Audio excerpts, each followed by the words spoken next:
And remember, we're more than just marketing. Grace.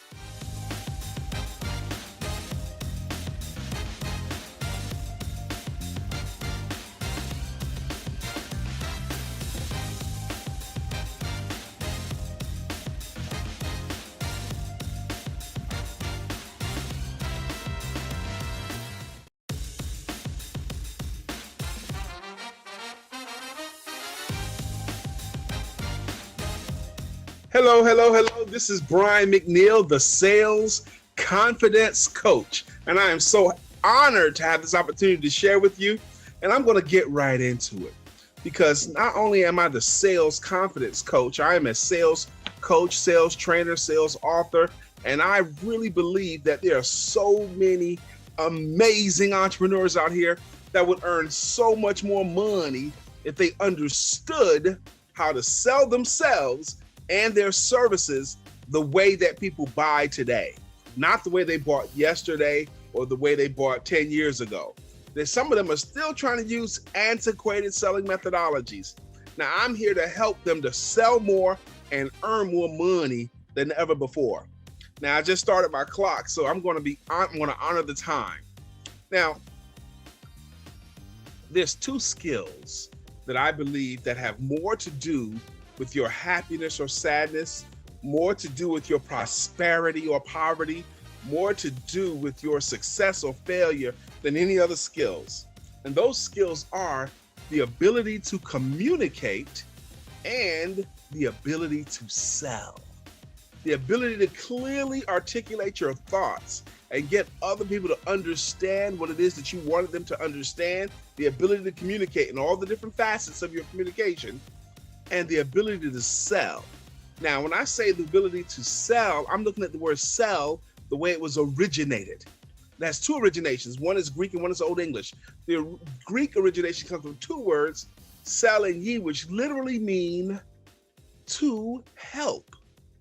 And the Old English origination of the word salon means willing to give up. So the way I look at sell is your willingness to give up, your willingness to help people to get the goods and services that they're wanting or needing.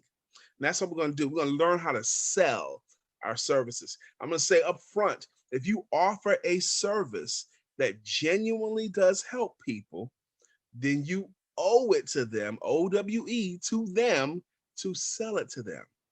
As a believer, I have read in Proverbs 11 and 26 that the people will curse the ones that would hoard the grain. They wish blessings upon the ones that will sell it. Your grain is your intellectual property. Your grain is the solution to the problems that you resolve. Your grain is the way that you help the world. And if you have a way to help the world, then you owe it to them to sell it to them. Now, the title of my talk today is Stop Pitching and Tell Your Story. There might be one or two of you didn't hear me. Let me say it again. Stop pitching and tell your story. Hopefully everyone heard me at this point, to stop pitching and tell your story. Pitching was a concept that got popularized. It was always popular in this country, 60s, 70s, and 80s. But this concept called an elevator pitch got really, really popular in the 90s and moving forward.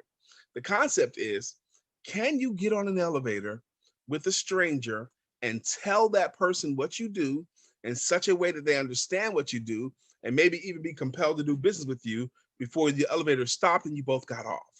Learning how to do your pitch in that short time slot, 30 seconds to a minute, that pitch. I want you to stop pitching. I'm gonna tell you why. If I were in front of you and I pitched the ball at you, what would you do with that pitch?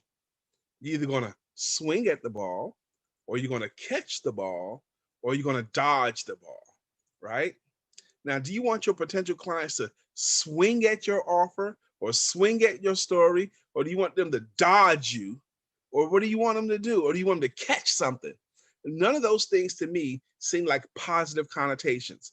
Also, enough people still today have a negative concept of the word selling and salespeople that by keep going this whole concept of pitching and deals and pitching this and that kind of stuff, it doesn't feel good to a lot of people. Would you rather go and pitch? Would you rather hear a pitch, or would you rather hear a story? Now, we know that there are two types of people that love stories.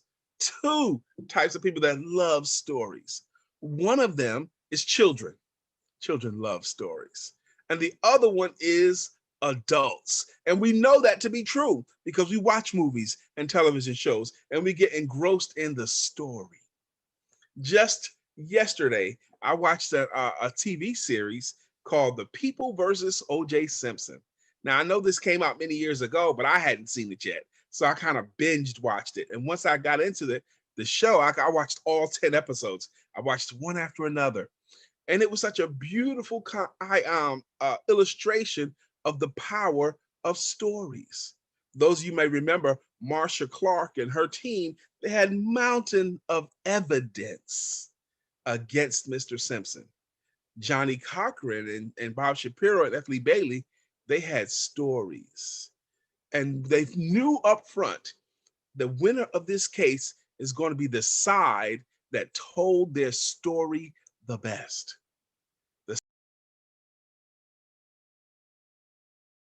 So much of sales, when you're in any kind of industry, whether you're in insurance or with someone else or competing with someone else's office, I'm here to tell you, you're not competing with anyone else or anyone else's office or anyone else's company. You are competing with how well they sell. You're not competing with them or the orders that you're competing with how well they sell. The one who has the best service doesn't necessarily earn more money than the ones who have average service. The ones who make the money are the ones who sell it the best, the ones who could tell their story the best. Now, here's the other thing you need to know about the story, and I'm going to teach you how to tell your story today in the little bit of time I have left, because I'm not going to get you dressed up with nowhere to go. I'm going to fix your broken elevator pitch right now, and I'm going to teach you how to tell your story, and that takes about 30 seconds long to tell in a way that compels people to want to do business with you, but it also allows them to see you as a resource and as a benefit. And that way they can refer other people to you. When they see you as a resource and when they see you as a benefit, they can happily refer other people to you. Now, you and your story. You must get this mastered because the average American knows about 600 people. And if you don't tell your story well, they can't refer anyone to you, and they won't refer anyone to you. So let's go ahead and conquer that now. And then I'll tell you some more stuff. Very often, entrepreneurs don't like the question don't even like the question of what do you do for a living? Because they find themselves in that quandary of trying to, how do I answer that? Do I give them a cute answer? Well, I'm in this kind of business or that kind of business, or they give them a descriptive answer and they're trying to describe all the stuff they do, or whatever. But either way, a lot of times it doesn't feel comfortable to the entrepreneur. Even when they've taken classes on how to tell their pitch, it just doesn't feel comfortable. And because they don't feel comfortable pitching, they don't do it and they get frustrated by it. I'm going to teach you how to become very comfortable telling your story. First, embrace the concept of stop pitching and telling your story. Here's a model. I'm going to get you a model on how to tell your story. To quote the great Morris Day, take out your pad and pen because it's going to get kind of right. That's what we're going to do. And it's a good idea for you to write down this framework of your story, a framework of your story that you can just fill in the blanks and you can win. Now, as a professional speaker and as a professional workshop facilitator, very often when I'm in front of a group, I'll ask for audience participation. I'll ask volunteers and I'll ask one person, what do you do for a living? And I'll listen to whatever they say. And then I'll ask that person, who do you believe would pay for your services? And then they'll tell me that answer too. And then I ask them the third question is, So, and what do you call the people that decide to hire you? And then I get that answer. And then the fourth and final question I ask them is, so what business would you say that you are in? Now, with those four questions answered, what do you do for a living? Who do you believe would pay for your services? What do you call the people that hire you? And what business would you say that you're in? With those questions right there is enough information to build your story. So what I would do is I would hear them answer those questions, and then I would tell them I would pretend I'm doing what they do, and I would tell their story using this formula that I'm about to teach you. Very often when they hear this formula that I'm about to teach you, they hear me regurgitate back what they do that sounds way better than what they said, their jaw hits the ground. They can't believe it. And they themselves are compelled to want to know more. And you will be too. So here's the formula. Here's what I want you to write down.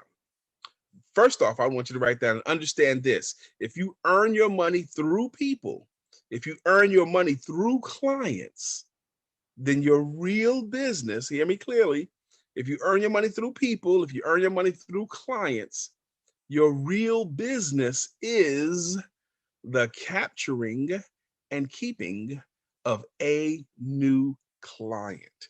Yes, it is. Your real business is securing the business, taking excellent care of them once you get them, but your real business is securing business. Now, this is not what you tell people. I don't want you to tell people that my business is capturing and keeping new clients, but I want you to understand that.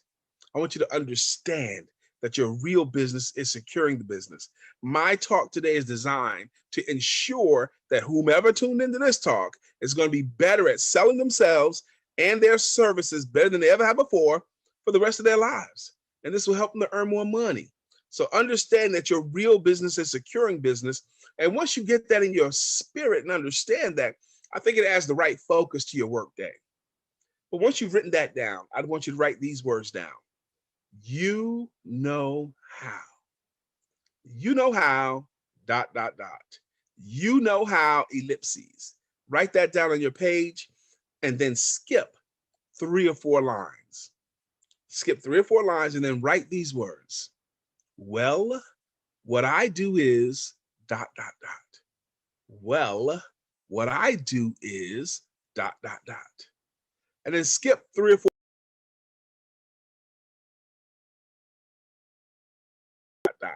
so that they can ... So let me give you a few examples.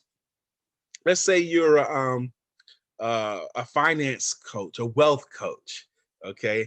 And you have insurance as well. That's what you do. Now, the first part of this story, the you know how, when someone asks you, what do you do for a living? I want you to say the words, you know how. And then what I want you to do is to introduce into the conversation a problem that your service solves. And someone says, what do you do for a living? I would say something like, you know how there are so many people that are completely confused about how to grow their money or how to protect their money or how to make sure that they leave money for other people. And that whole thought process, see, I introduced an easy to understand problem and I said, you know what does that make any sense? You know what I mean? And I got them to agree it's a problem. Now, if you're in front of them, they might nod their head. Yeah, I know exactly what you mean. Or say, yep, or yes. Any kind of agreement is enough. So you introduce, they said, what do you do for a living?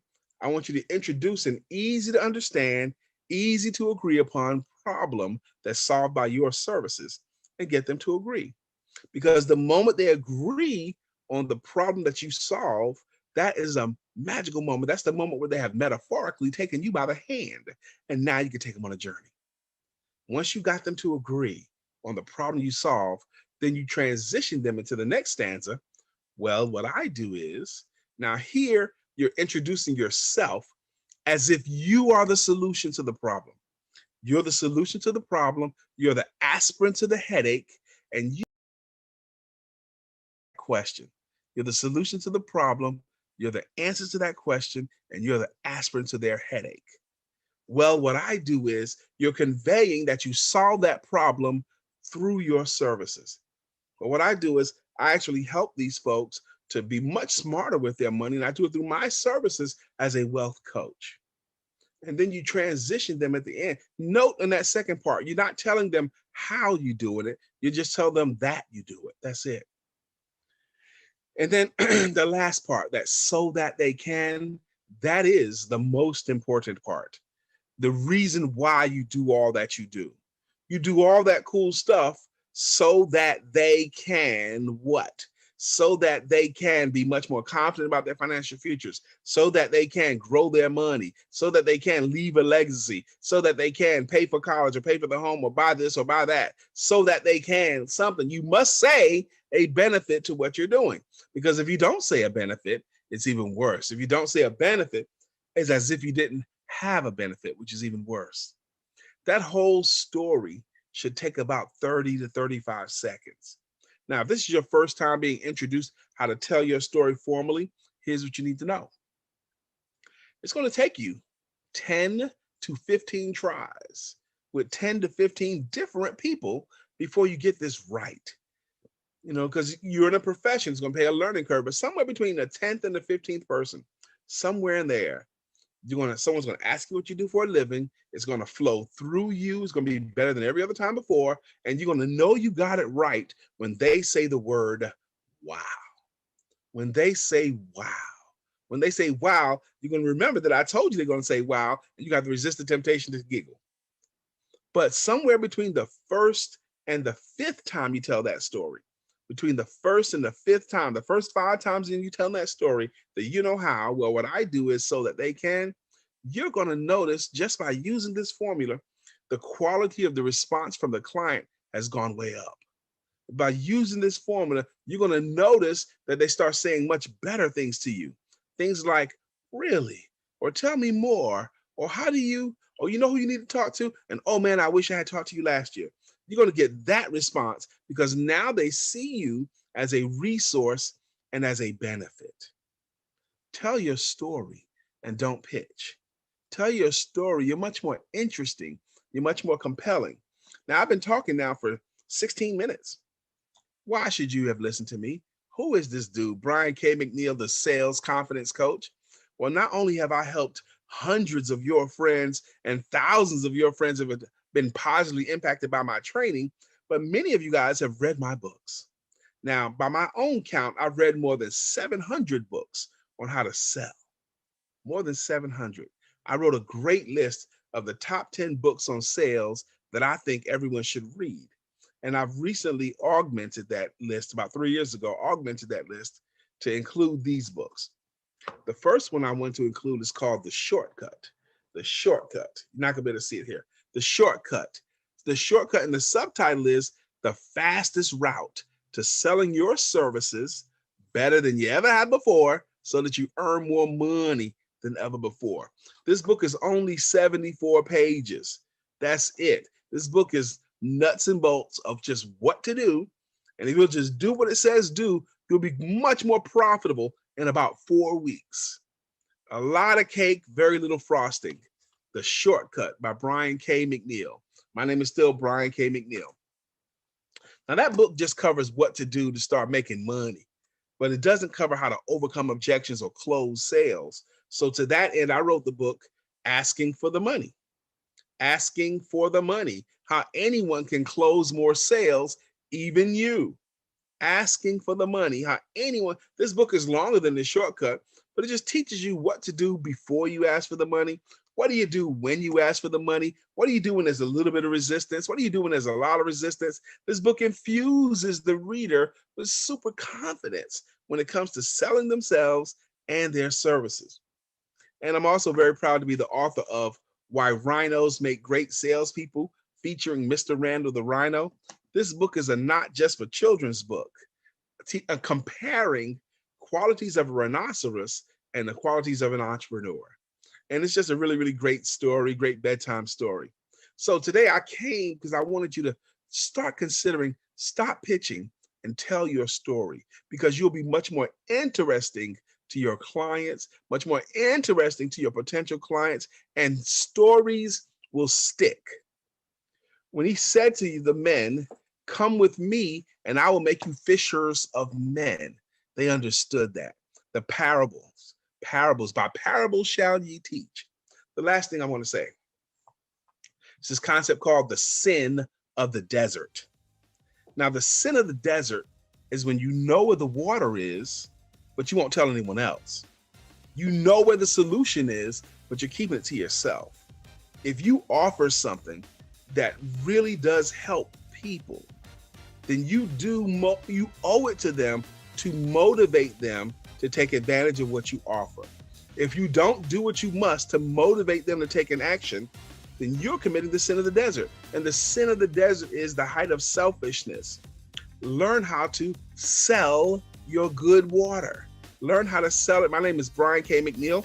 I am the sales confidence coach, and I know that someone today got an answer to a question. God bless you.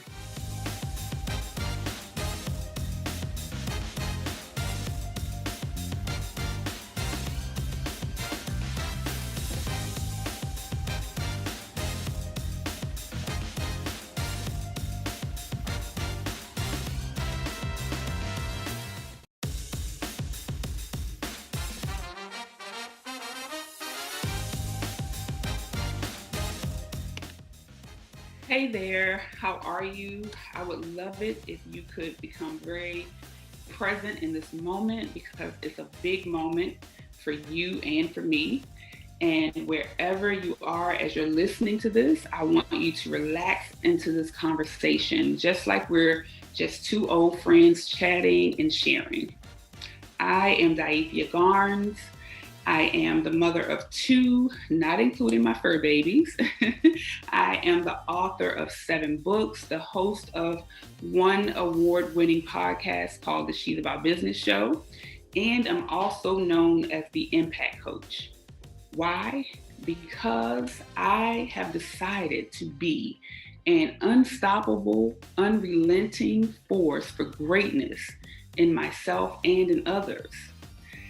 And I know that you may have never heard of me before, but trust me when I say that I have been committed to your greatness for a long time. And I am unstoppable and unrelenting because there have been so many challenges and obstacles that have tried so hard to stop my progression to my purpose. But I'm still here. And during this roller coaster of successes and failures, I found that if I could overcome most of the challenges and the opposition in 3 areas of my life, it would lead me to joy, peace, and purpose. And so, She's About Business was created as a lifestyle, as a formula, and as a way of life to help women create joy, peace, and purpose in 3 key areas of their lives. But my message to you today wasn't designed to work on or talk about those 3 areas, but more to prepare you for iconic living so that you'll be ready to apply that state of being in an iconic mindset into any formula for living that you choose and that you would choose to apply to your life. So if you are listening to this message today, one thing that I'm almost sure of is that all of your life, you've been different. You've been the one who stood out, the one who tried to break the status quo of your family, your friend circles, your community. And let's be honest, that does not always work out so well for us, because I'm the same way. And if you're anything like me, being different has probably caused you a lot of ridicule from others, disbelief from others, and your abilities to do all of your crazy things that you dreamed and talked about. And all of this may have also caused you a whole lot of self-doubt. But during my moments of self-doubt, I really had to, and I still do, get clear on why I couldn't give up, on why I had to accept being different.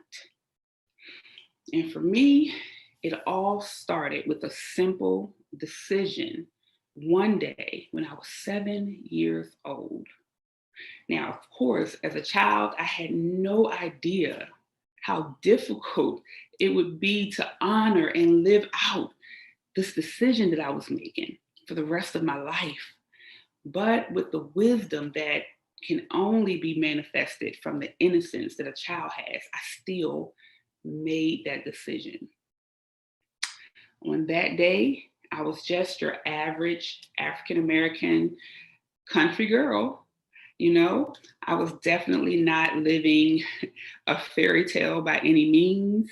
I was living with family while my young mother had gone off to pursue what I assumed at the time were her own dreams.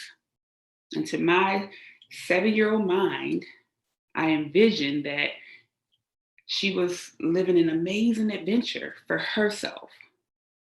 And I could fully understand why I didn't fit into that at the time, although I really, really wanted to be with her, you know?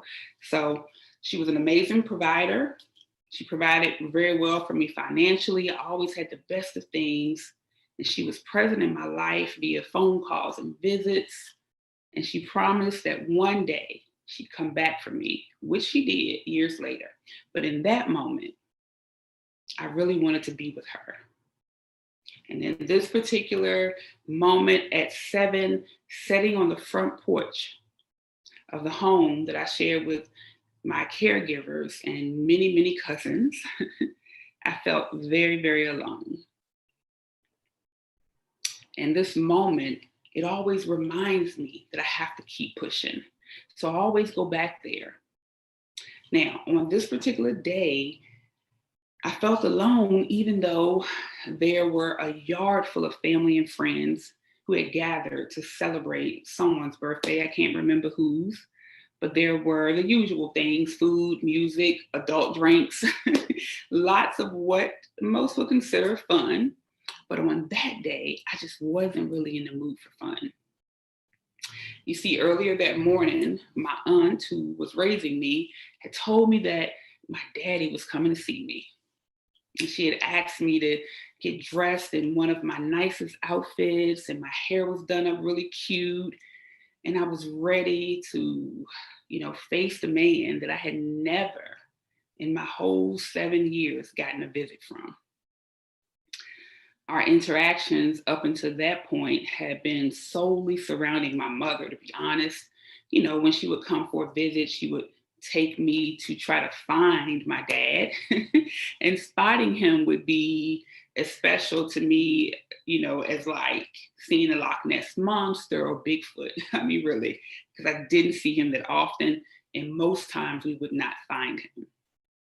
But today, my aunt said that he was coming to see me. My mom wasn't even in town, so he was actually coming to see me. And my mom had called to encourage me and to get me excited over the phone. And I had worked really hard all day to not get my clothes dirty. So I've been really careful not to play too much or too rough with my cousins, because maybe if I made a good impression on him, he would visit me all the time. And I was so hopeful. And here I was, still sitting there and waiting. But as the day went on, I started to notice that, some people had already left the party, and most of the regular culprits who were known for having one too many were already turned up. And so I knew that before long, we children would be sent inside to bed so that the party could actually be elevated to the grown-up party, right? We all know how that works. So at this time, at this moment, as I sat there, I had to accept that my daddy wasn't coming. Today would not be a day of a special once-in-a-lifetime encounter with that elusive creature called the Father.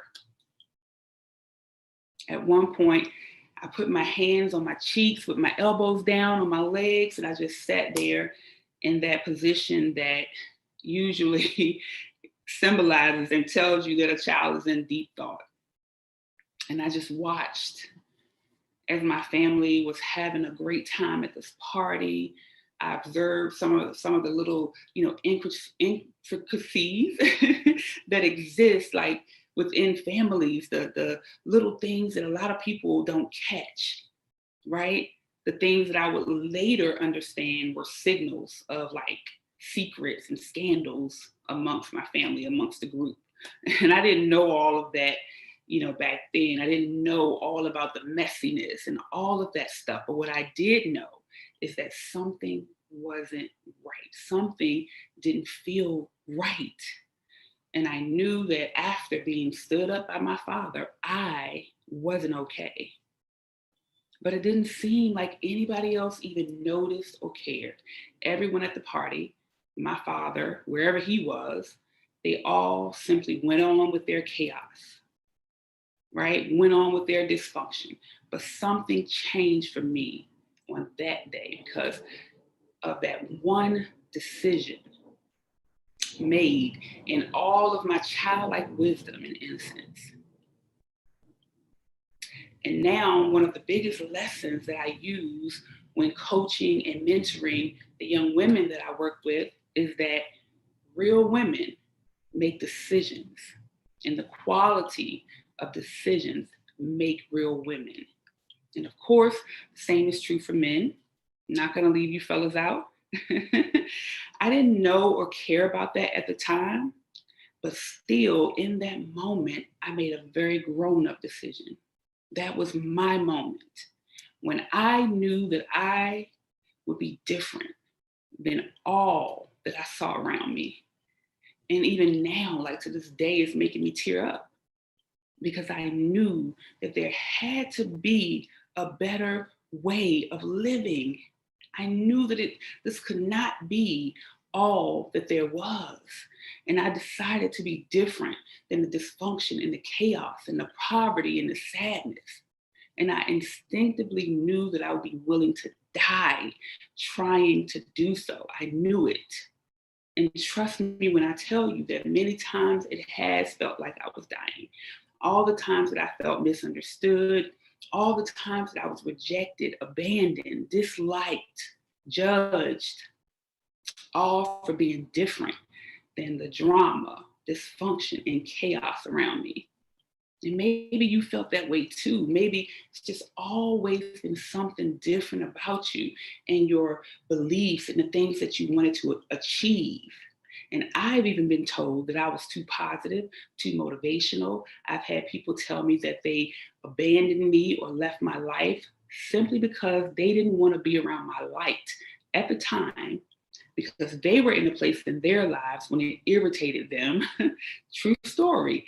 And it irritated and it shook up the things that they were involved in.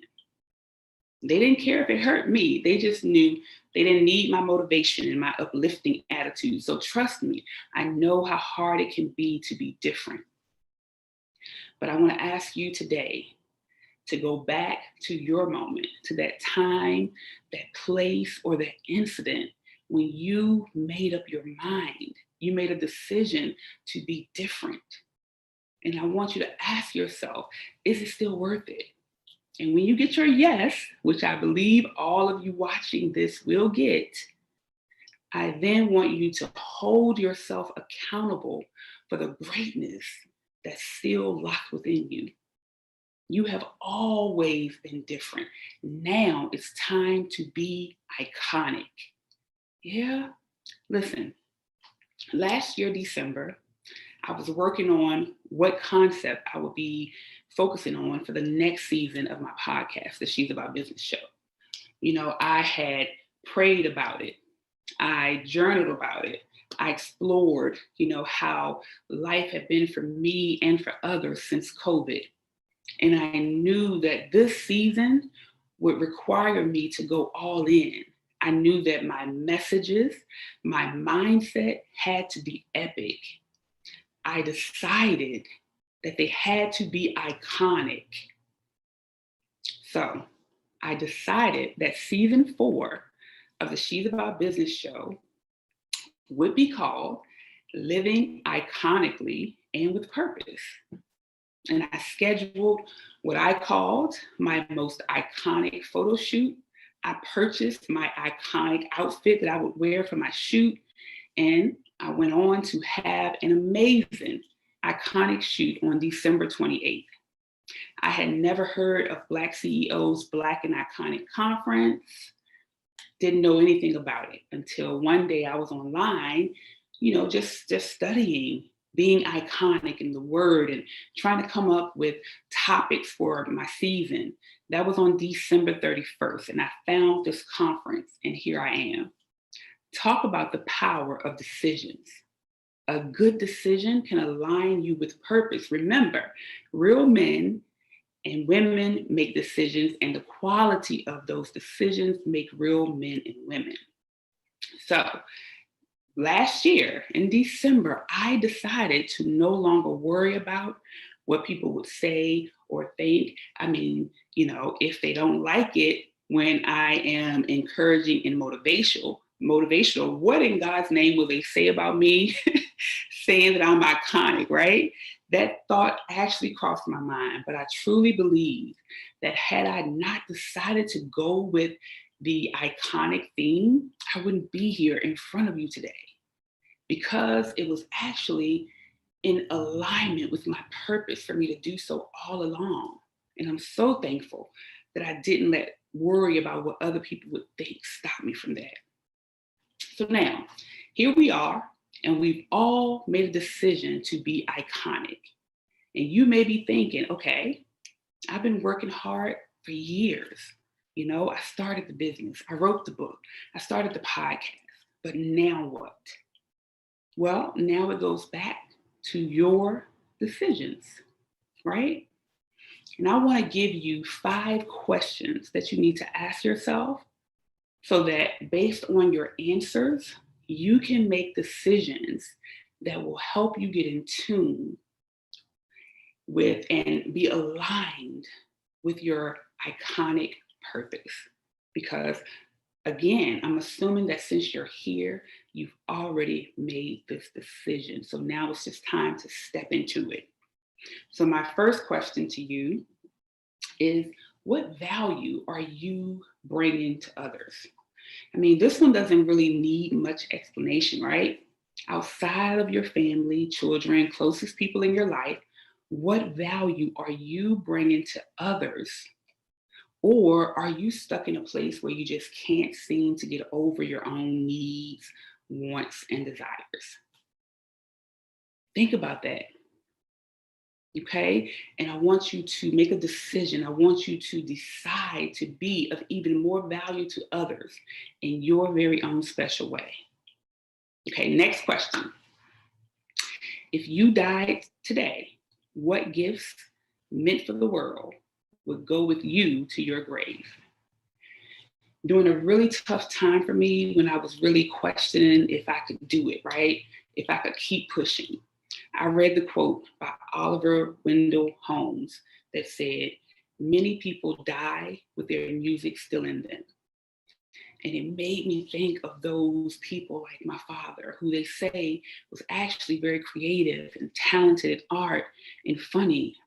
And I thought about all the art and creations that possibly died when he died because he made a decision to put a bottle before living out his purpose. And so I made another decision, this time led by the grace and guidance of God, because I'm a grown woman now, I'm not 7.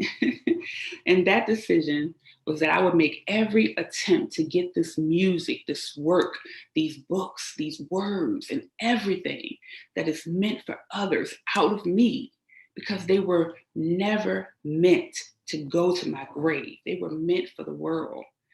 What's locked inside of you that we all need? Third question.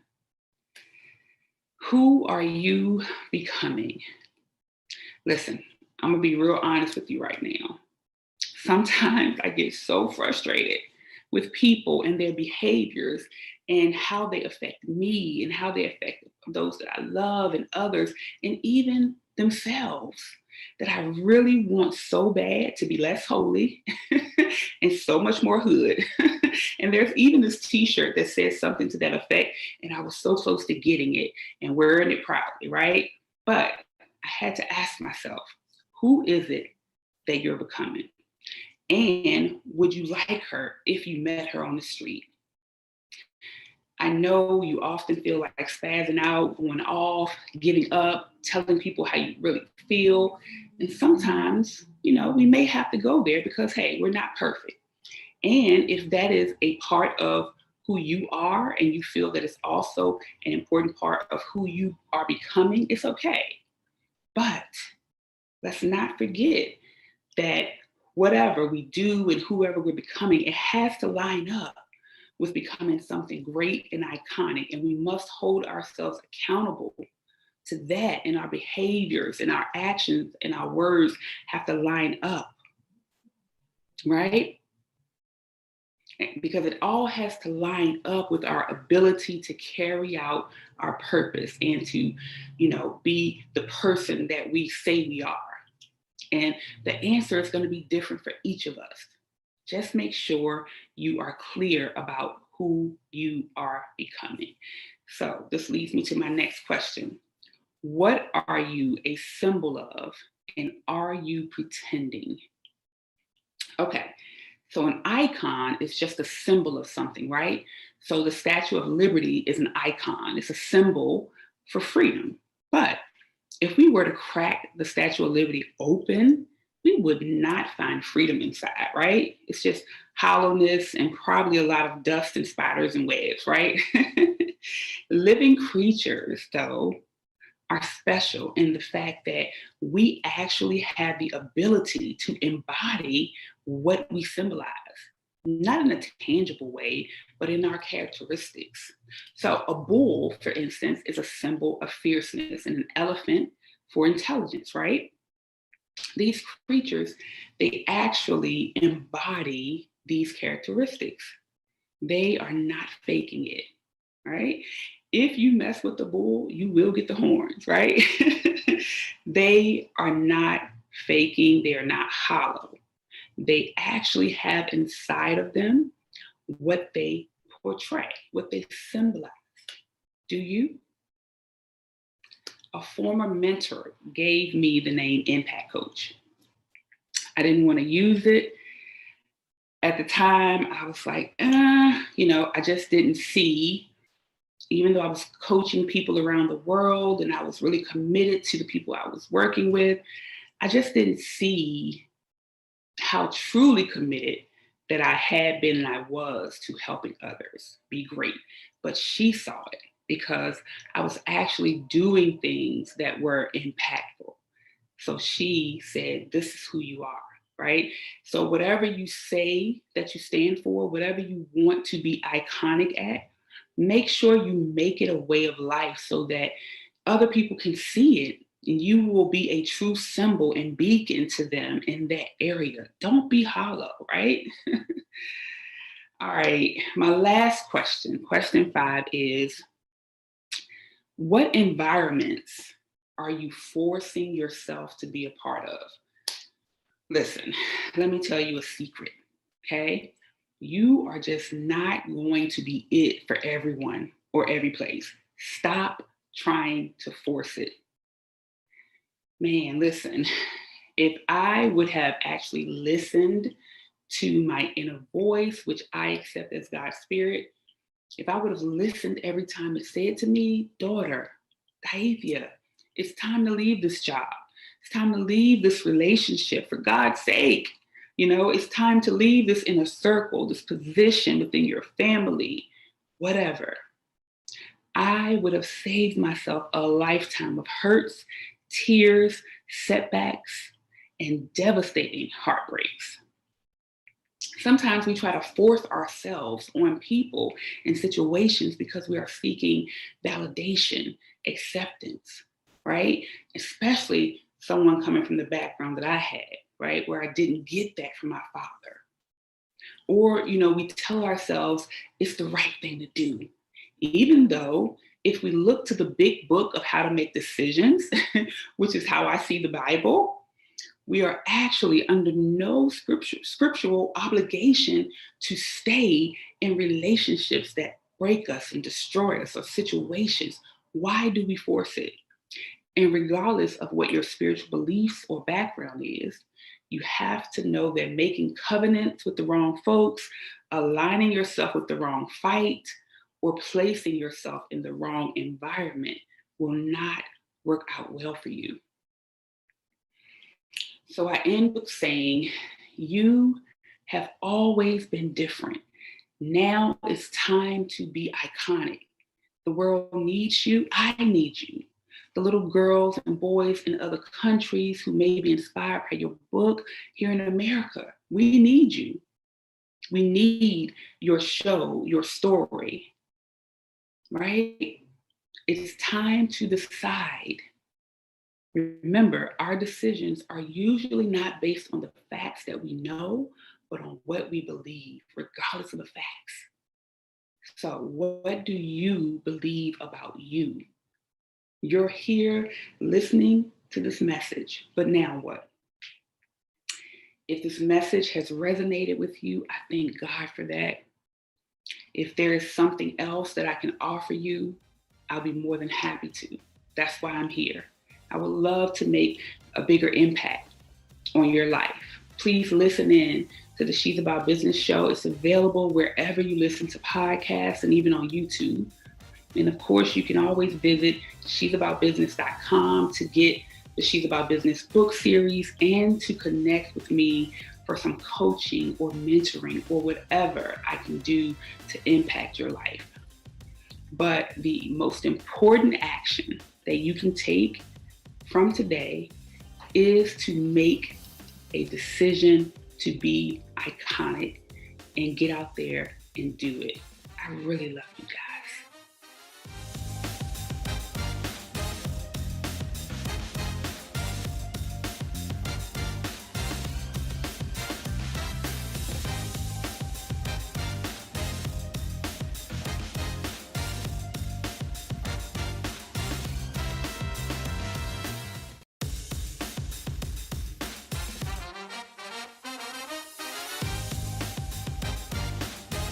Hi, everybody. My name is Joanna, and I'm with Internet Radio Organization. I am the owner and founder of IRO, and we work with businesses to help them create podcasts. Today, I'm here to tell you guys a love story, and not just any typical boring cliche love story, but a real love story. And it doesn't have to do with a girl meeting a boy and getting her heart broken. It has to do with a girl, a car, and a lot of music. So back in 2002, I graduated college, was trying to figure out what I was doing with my life. But every Friday, I'd get in my car and just drive around listening to music that I had found from bands in the local area. And the best part about growing up in LA is I can have friends who love music as much as I did. And they had bands and I had bands, and none of those bands intersected. So I had a wealth of information at my fingertips and a ton of music. But the thing I couldn't understand was, here were all these great bands, but nobody was playing them on the radio. You'd get the locals only show on Sunday, but the rest of the week you weren't hearing these bands, and they were really good. So I decided that that wasn't really fair, and I was gonna do something about it. So I created a podcast called Screw Pop Culture. And Screw Pop Culture was a music podcast that was supposed to highlight LA music bands. And it was going to be amazing in my head. So what I did was what anybody would do. I emailed a bunch of bands. And this is when MySpace was a thing. So I was sending them messages and I was honest with them and said, hey, I don't know what I'm doing, but I'm going to start this podcast and I'm going to play bands. And I'd like to play your music. And the bands obliged and sent me a ton of music. Now, I'd love to tell you that that first episode was amazing and I knocked it out the park. But in all honesty, it took me 2 hours to record a 30-minute podcast that had 6 songs in it. And it was terrible. But it started something. It started a chain reaction. And a year later, we went from having a 30-minute show to a full 24/7 streaming online radio station, Radio KSCR, to putting on music video festivals where we were renting out movie theaters to show music videos from bands, and award shows and music video scavenger hunts and anything that I could come up with. But the start was setting up that podcast because I loved music. And I'm here to tell you that if you've got something that you're excited about, that you want to do, now's the time to do it. There is nothing stopping you. And I'm going to talk about 5 tips to help get you started. So I'm not going to just push you out there and say, you can do it. Good luck. No, we're going to go and walk through some of the steps that I took, how I made adjustments, and where we're at today. So step 1, we're going to talk about reverse engineering your project. For me, when I did the podcast, I knew I wanted to do a podcast. I didn't know anything about podcasting. And at that time, no one had podcasts. So I really couldn't figure out how to do a podcast. But Apple Podcast was incredibly helpful. And there were a few people out there doing podcasts that you could find information. So you just information dug. When I did the music video festival, I knew I wanted to watch a music video in the movie theater, but I didn't know how to do it. So I started with the end product. I wanted an award show. I wanted to watch music videos in a theater, and I worked my way backwards. When I did my award show, I knew that I wanted to walk on a stage, hand out trophies to an artist for something. So I started with the stage and said, okay, I need to find a venue. So I found the venue. And then I said, okay, I need to get trophies. Then I need to find an artist to give an award to for something. So once I started at the end and worked it backwards, it wasn't as daunting as starting with something as big as I want to have an award show. Telling yourself that you want to do something sometimes is so overwhelming that it is incredibly hard to get started. But if you can envision the end of it, then we're going somewhere, because now you can reverse engineer to figure out how you started from the end to get to the beginning. So I want to just take 1 second for you guys to all take a moment and think about where you want to be. Think about that book that you want to write. Think about that business that you want to start. Think about that project that you've always thought of doing and never got done. I want you to close your eyes and reverse engineer it. Think about the end product and figure out how you're going to get there in baby steps. Don't think about writing the full book. Think about the last page. Think about the cover and go that route. So I just want you to take like 20 seconds to do that, okay? Take a moment, think about the end, and start reverse engineering.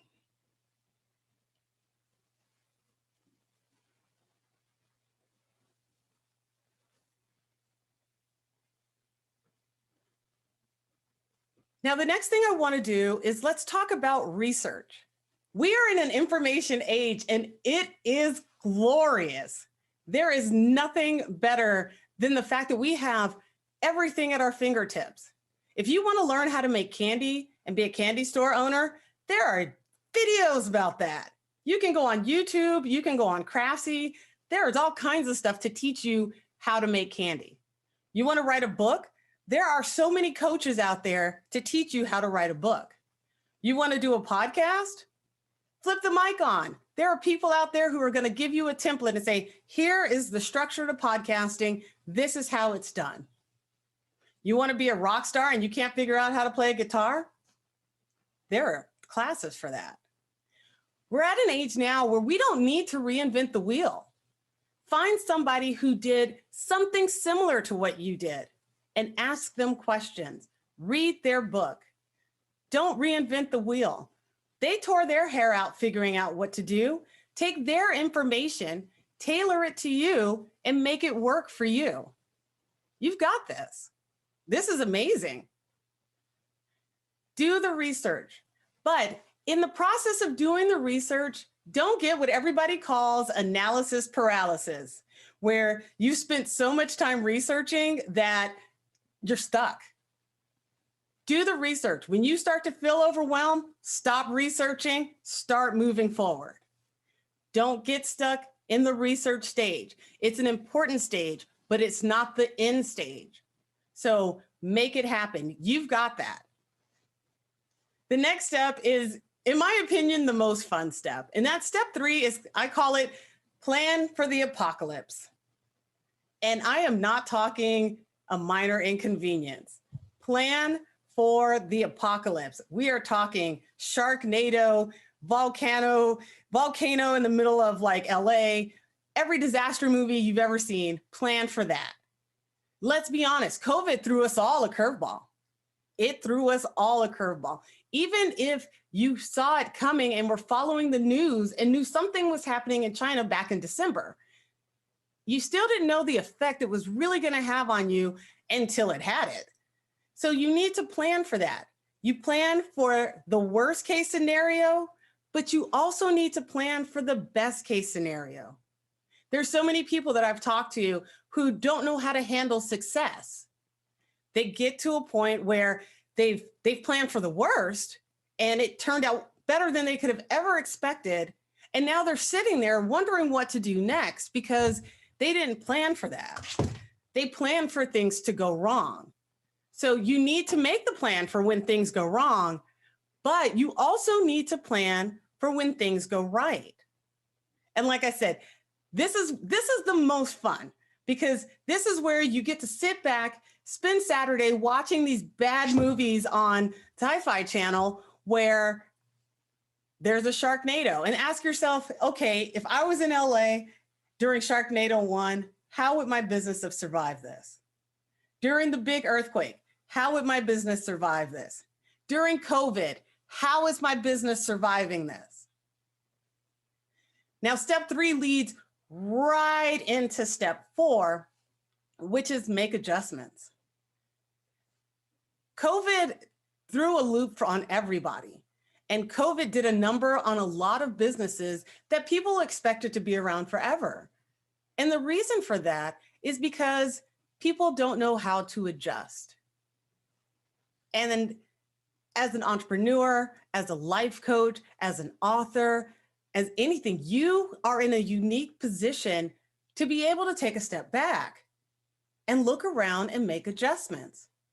Because when all is said and done, what's the worst thing that's going to happen? Oh my God, you fail. What? You're not doing it anyway. So even if you do it and you fail, you just get to start back at square one. But you're not starting at square one where you don't know what you're doing. You're starting at square one where now you've got 6 months of information about what did not go your way. You've got 6 months of information of, hey, so this worked, but this didn't, but this worked and this didn't, and I need to figure out how to adjust.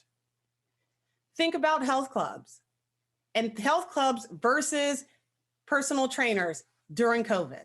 What happened? Health clubs are not doing good. 24-hour fitness filed for bankruptcy. 24-hour fitness wasn't doing good before COVID, but when COVID happened, 24-hour fitness couldn't even function.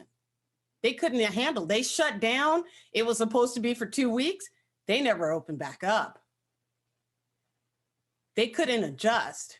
But the personal trainer down the street who was already struggling and was working with people in 24-hour fitness, helping them meet their personal fitness goals, all of a sudden had an opportunity because he didn't have to go to the gym. He told them, hey, look, we can't meet in person, but we can meet over Zoom. So I'm going to do our personal training over Zoom. And then when we could go outside, hey, I'm going to meet you at the park and we're going to do our training at the park. I'm going to make meal prep for you over there. Yes, you can't get flour or yeast because that turned into a thing that everybody wanted to make during this COVID. But it was like, okay, well, we can't make bread. Let's learn how to make something else. How many people started baking during COVID? How many people started bakeries in their homes during COVID? You make adjustments. You zig where you should have zagged. You figure it out and then you adjust. And that is the point That's the part where companies are in such a unique position. Entrepreneurs are in a unique position. We don't start at the top. We start at the bottom. Most of us claw and scratch our way up. So for us to make adjustments and to turn direction a little bit, we've done it already. You're an author. You have a book. You've got a template for a book. And all of a sudden you realize that everything that you had researched doesn't exactly add up anymore. Well, that's okay. Take that book that you have, make the adjustments. Acknowledge halfway through the book, hey, this is where we were at, and now this is where we're going, and the rest of the book is focused on that adjustment. You've got this. There is nothing that we can't do out there. We're amazing people. We're amazing people, and we prove it every day. How many kids are paying for their parents' mortgages by opening up boxes of toys and playing with them? Who would have ever thought that that would have been a business? Who would have ever thought that would have been a business that an 8-year-old had mastered? That's almost heartbreaking, isn't it? When you think about it, there's an 8-year-old making millions of dollars doing nothing but being an 8-year-old, playing with toys on YouTube. And he gets toys and money? We're at a point now where you can make anything a business. If you love to do something, figure out how to make money at it. It's there. You're talented. If you can crochet, do you know how much people are paying for scarves made with really nice fabric? A lot of money. Just go on Etsy. People paint rocks. They put them on Etsy. People buy them. Make the adjustments. You've got this. Now that I've given you these steps, let's talk about the biggest step of all. And this is step 5. Step 5 is set a date and stick to it. Decide that you want to do something. When I started my podcast, I decided that I was going to do my first episode July 3rd. I don't even know why. July 3rd just seemed like a good day. And I said, okay, that's the first day of the episode. Episode 1's going to be July 3rd. So July 2nd, July 1st, June 30th, I was researching, trying to make that first show. But July 3rd, that episode happened. You put that episode on the calendar, you circle it in red, and you tell yourself, this is it. This is my time. This is when I'm going to make this happen. This is the day that I start the book, or this is the day that I end the book. This is the day that I announce that I'm going to start my business. This is the day for the event. You make it happen. The best part about having a date on the calendar is that it sets a deadline for you. Now you look at that calendar, and every time you look at July 3rd, you think to yourself, I've got something to do that day. I need to get ready for that.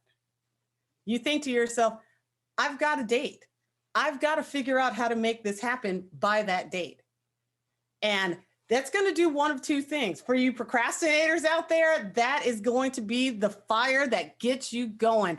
The closer that day comes, you are going to have a sense of dread, or your heart is going to race every time you see that date pop up. And that is going to be exciting. And you are eventually going to get moving on it, because that date will come and go. And you are going to look at yourself and feel some kind of way if you put that date on the calendar and you haven't done anything.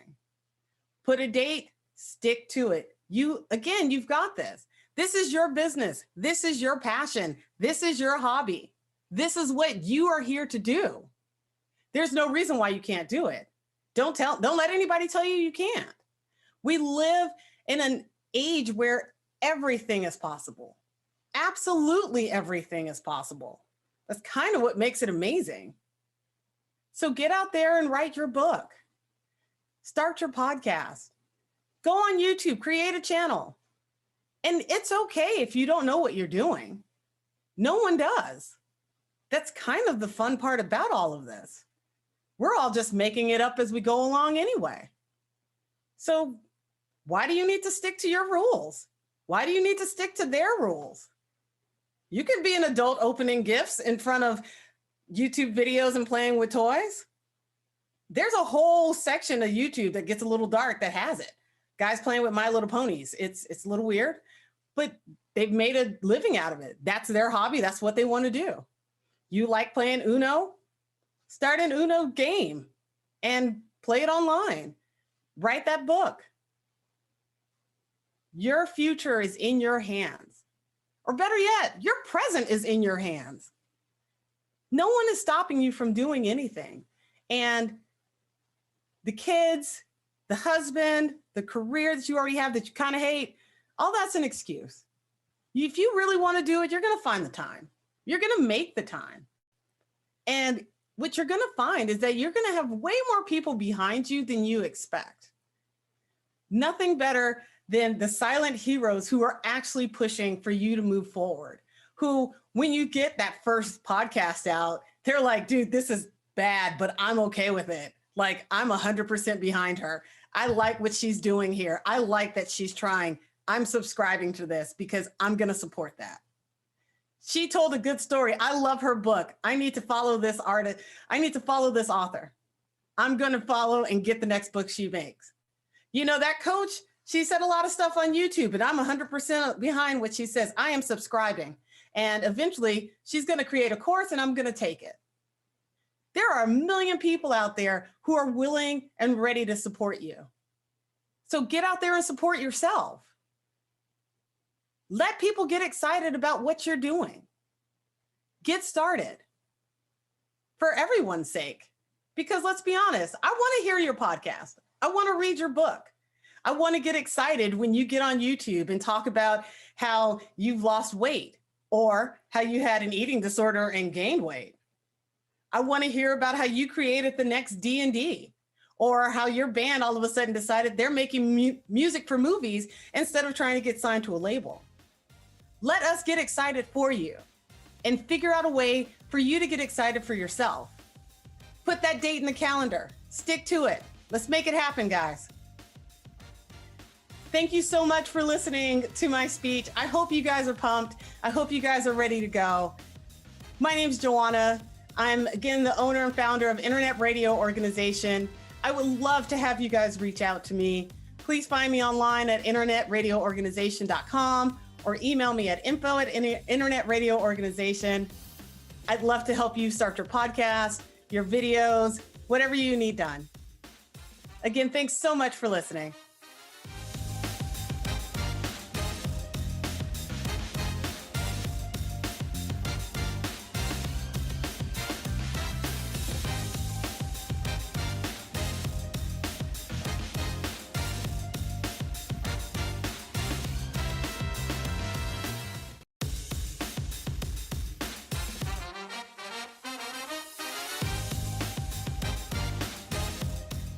We are back on the scene, crispy and clean. Rob on the job with the CEO team.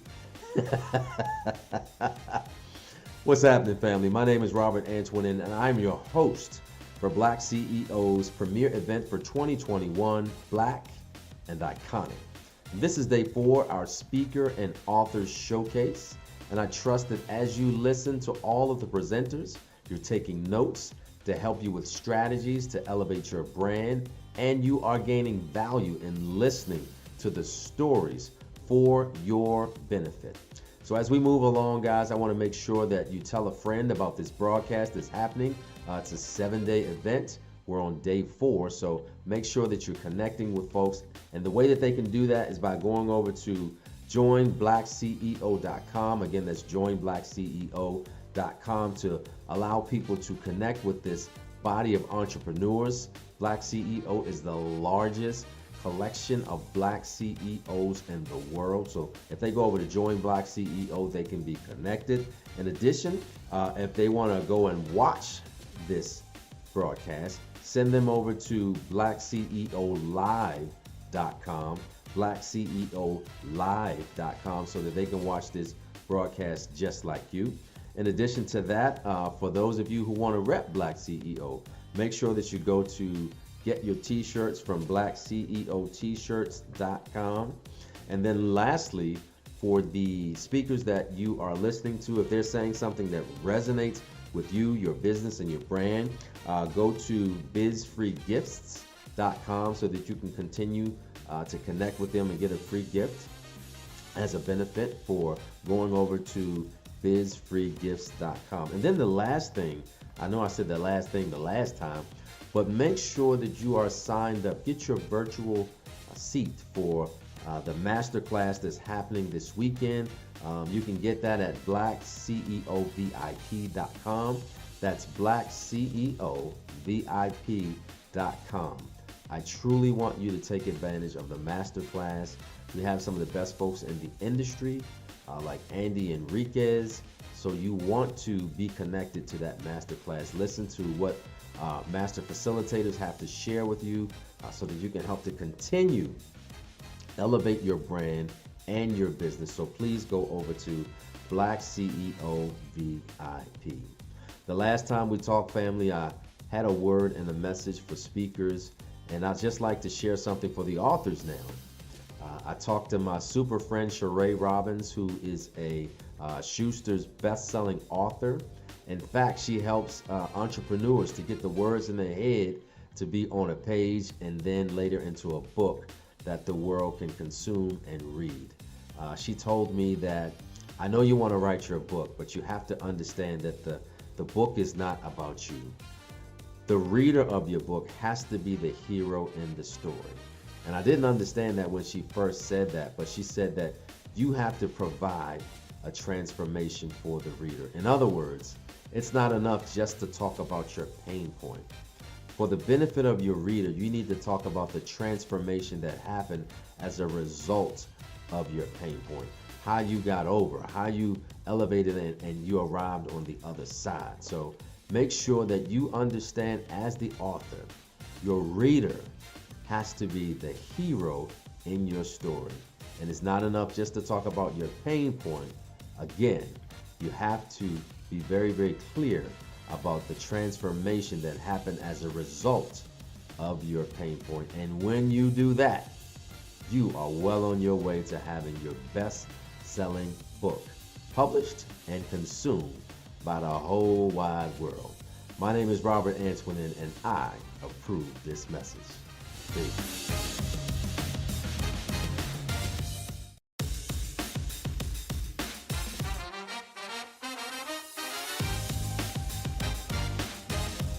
Can you keep a secret?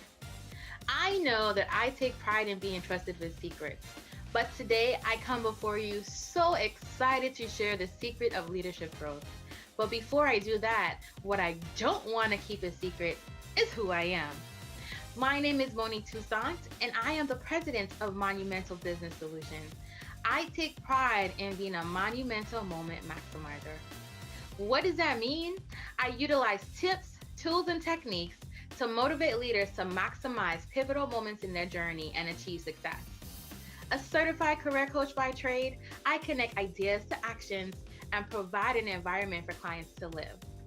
And what do I mean when I say live?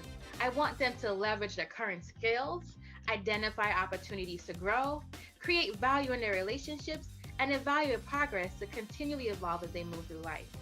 All of my clients walk away with reminders to think monumental. If you have an idea, we have a plan. But your idea today is to figure out, how do you grow as a leader? And I am delighted to tell you how to do that. First of all, before we get started, I love doing vision and activities. So what I want for you to do right now is to trust me and to close your eyes.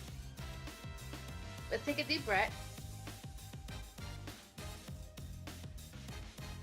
Are you closing your eyes? I can't see you, but I'm trusting that you are. So close your eyes. So if your eyes are closed, then you can't see that mine are open. So I'll close my eyes with you. What we want to do right now is to picture yourself in 5 years. Your alarm is going off. What are you doing when you wake up? Are you on the beach, the mountains, in the desert? Are you working for yourself? Are you working from home? Are you working at home? What does your future look like? What are you doing? Where do you want to be as a leader? And how do you want to get there? Light work, right? Open your eyes for me, please. Today, my end goal is to help you figure out how you get from where you are today to where you just saw yourself in the future. And the way I want to do that is I want you to think about leadership as a garden of well-developed ideas. It's not enough to just have a great idea. You have to implement it for it to be more than just a figment of your imagination. Now, this would be the part, if you've seen me before, where I kind of like do a temptation gig and say it's just my imagination. But it's a lot of people, and I think my mom's watching today, so I probably won't sing that for you. But I want you to keep that in your mind. Leadership is a garden of well-developed ideas, not just any idea, the ideas that work for you, the ideas that you take the time to develop a strategy for. That's what you want to work on. And how we're going to do that today is to think about how to grow. One of the examples that I thought would be the most visual and most appealing to you is to think about a plant.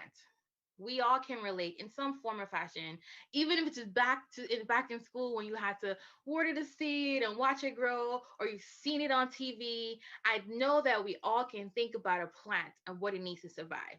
So if you've heard me speak before, you know that I am the queen of acronyms. And so what I've done today is created an acronym for the word plant. All right, so let's think about this. P is to prepare, L is to leverage, A is to assess, N is to nourish, and T is to trim. Again, you have my accent come in here and there. Just want to shout out all my West Indians. I am from the Virgin Islands. But when you think about trimming, all of the things that I talked about happen to a plant at some part of their life. And so what we're going to do is take a little time to walk through these 5 parts that you should continue to do to grow as a leader. Okay. So when I say prepare, what does that mean? You, in theory, know what the word prepare means. I don't want to make any assumptions, but what I want to tell you as it relates to your leadership growth is when you prepare, you have to identify the areas of necessary growth. Where do you want to grow? Where do you want to be planted? What kind of soil do you need? You need to research the potential solutions to the problem you want to solve, or the problems that you anticipate having to get from here to there. You want to commit to making the investment to grow. A plant does not get up and walk away. A plant is rooted in the ground and it puts time and effort into growing what it wants to do. So before you make that level of commitment to the growth you've envisioned for yourself, you want to make sure you're doing it for the right reasons, in the right places, with the right people. After you've prepared yourself to grow as a leader, you want to leverage. And when I say leverage, I want you to think of light. Find your sources of inspiration. Leadership is hard work. I would be lying if I said to you, this is the easiest thing I've ever done. Becoming a leader, becoming a force to be reckoned with, and working my way to billionaire status, working on it, putting it in the atmosphere, manifesting it, right? By finding your sources of inspiration, finding your why, and remembering why you want to do it. It's not so much you want to do it to be successful. Why do you want to do it? What is going to motivate you in those moments of, I don't want to do this anymore. I'm done. Y'all can have it. Walk away. It's not for me. I am done. If you don't know why you're doing something, it is harder to stay motivated. And then once you found your light, because think about plants. You don't want to plant a cactus in the rainforest. A cactus does not require rain every day to grow. The same way you wouldn't take a lily and plant it in a desert, right? So figure out where you can plant yourself, where you have the support to grow. You want to leverage the resources in your circle. You want to leverage the resources in your family. You want to leverage the resources that you have access to, but you have to plant yourself where you have the support to grow. So don't set yourself up. Prepare, make sure it's what you want to do and you're doing it for the right reasons. When you leverage, find your sources of light, figure out how much light you need, and plant yourself where you have the support to grow. Easy, right? In theory, everything is easy until you try it. And then once you've put in the work to do that, I always, always, always encourage you to assess where you are. And I say this with all sincerity and from a nice place. You're not always where you need to be in the time you need to be there, in the period you need to be there. And so it's very critical for your leadership journey for you to figure out is where you are working for you. When you close your eyes at the beginning of this session, you saw yourself. Is where you are working right now working for you? Is the ground fertilized? Do you have the right nutrients in the ground that you are working on growing in right now to be where you want to be in 5 years? You have to be honest with yourself. You have to take some time and figure out, you know what? This is not working for me. Or you know what? This is perfect. I can grow where I'm planted. I am receiving the nutrients, the sunlight, the water, all of the things that I need. And once you figure that out, you stay or you go. Leadership requires tough decisions. And sometimes you have to make the best decision for you and what motivates you. Remember your why.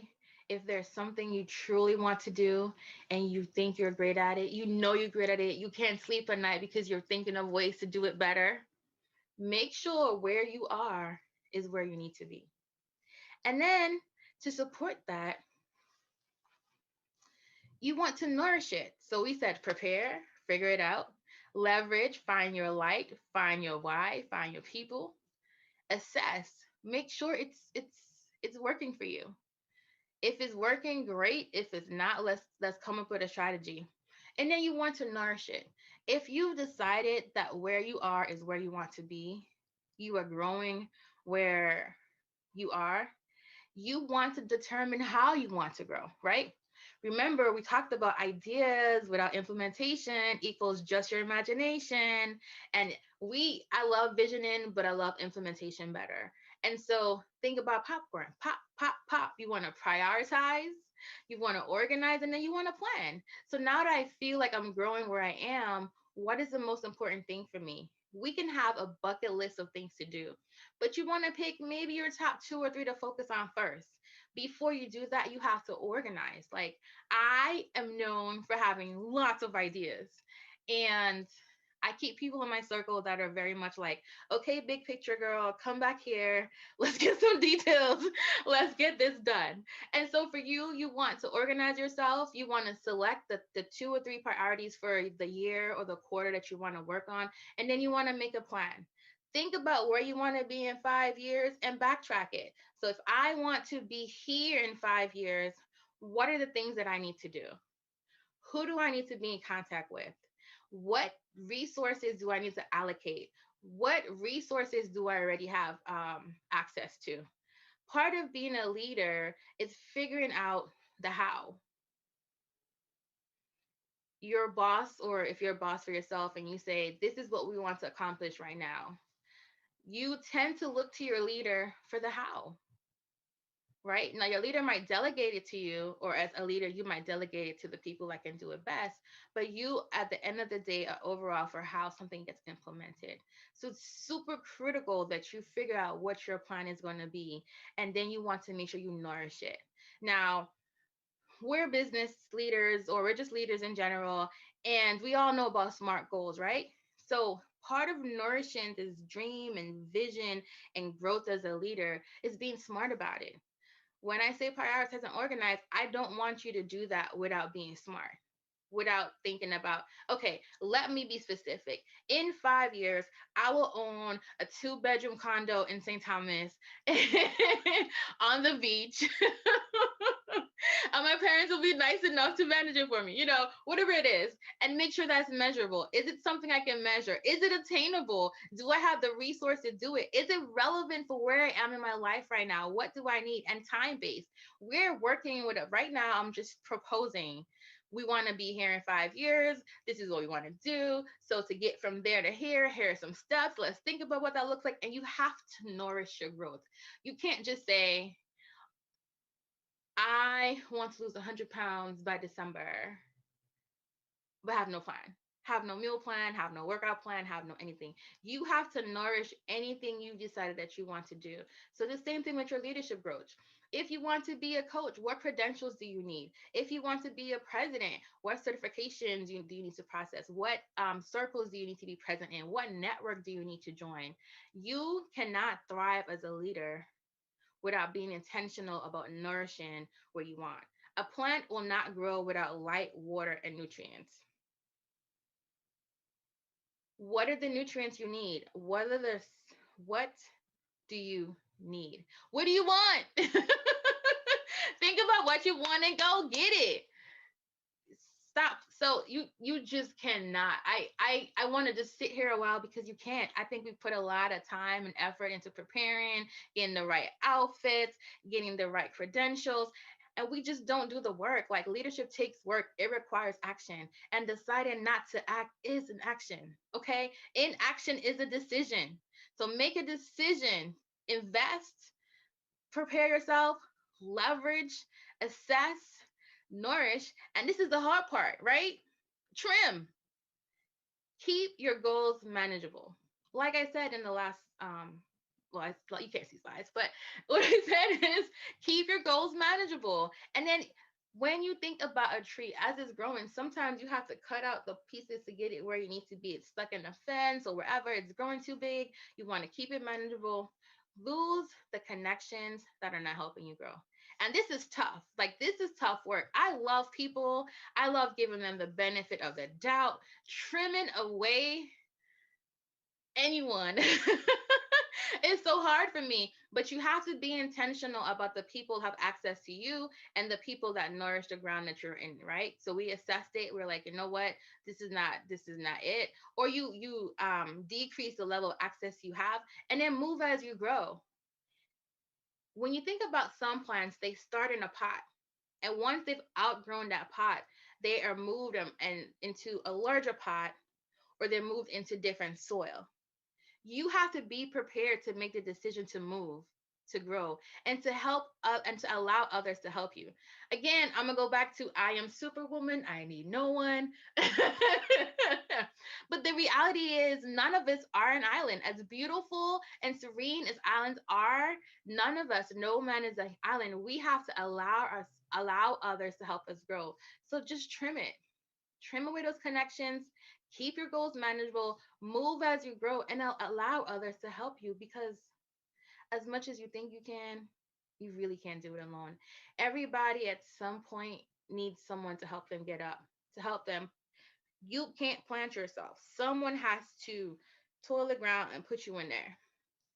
Find the right mentors, find the right resources, find someone you can trust with your vision. I know we have, some of us, trust issues. You cannot do it alone. All right. And so, one of the most important things to remember is leadership is an ongoing process. As your goals develop, you're going to rotate into the different stages we talked about. New goal, you plant another seed. Your leadership journey is a garden of well-developed ideas. You can have more than one happening, but you have to develop them all. And as you think about how you want to grow, again, I want to encourage you to prepare yourself to grow, to leverage, find your light, find your why, find your people. Assess it. Is it working for you? If it's not, you a cactus cannot grow in the in the rainforest. There might be exceptions, but find where you need to be. And if you're a cactus and you're already in the desert and you're a CEO and a leader and it's working for you, that is wonderful. Nourish it. And a huge part of nourishing that is succession planning. A lot of us don't think about that, right? Nourish your goal and your vision. When you get there in 5 years, what do you want to see behind you? So 5 years after that, 5 years and 10 years, somebody else can be where you are. Don't forget to nourish. And then don't forget to trim. Trim the fat, trim the people, trim the goals, make it manageable and accomplish it. I'm a firm believer that if you do that, you are, and I don't want to make a guarantee, right? But strongly, there's a strong possibility that if you continuously do this as you come up with ideas and things you want to accomplish as a leader, you will definitely grow. Well, that's my secret. If you want to grow as a leader, be a plant. Prepare yourself, leverage your resources, assess the situation, nourish your growth process, and then trim it. What I do want to offer you then is a free gift. On my website, monumentalbusiness.com, I will have a leadership growth checklist there for you. And you can use this checklist to make sure that you continue to grow as a leader, that you continue to give back and bring other people with you, right? So don't just grow. Nothing's more random than a one random tall tree by itself with nothing around it. It's so beautiful to be in a garden, to be around others, make sure that you help other people grow, and to always give back. Ladies and gentlemen, I just want to thank you for your time and encourage you to stay connected with me with the hashtag Think Monumental. I am on Facebook, Think Monumental, Instagram, Think Monumental, monumentalbusiness.com, and YouTube as Monumental Moments. Again, my name is Monique Toussaint. It was my pleasure to share my secret with you. I am so elated that you took some time and stuck in there and worked through this plans module with me. I am excited to see you in 5 years, and I want to hear from you. And you can say, you know what, Miss Monique, I saw you. Miss Monique, I work with students. You know what, Monique, I saw you, and this was my vision. This is my goal. And if you need help, feel free to reach out. I am passionate about it. I encourage you to grow as a person, to grow as a leader, and to stay connected. And don't forget to think monumental. Thanks, and have a great day.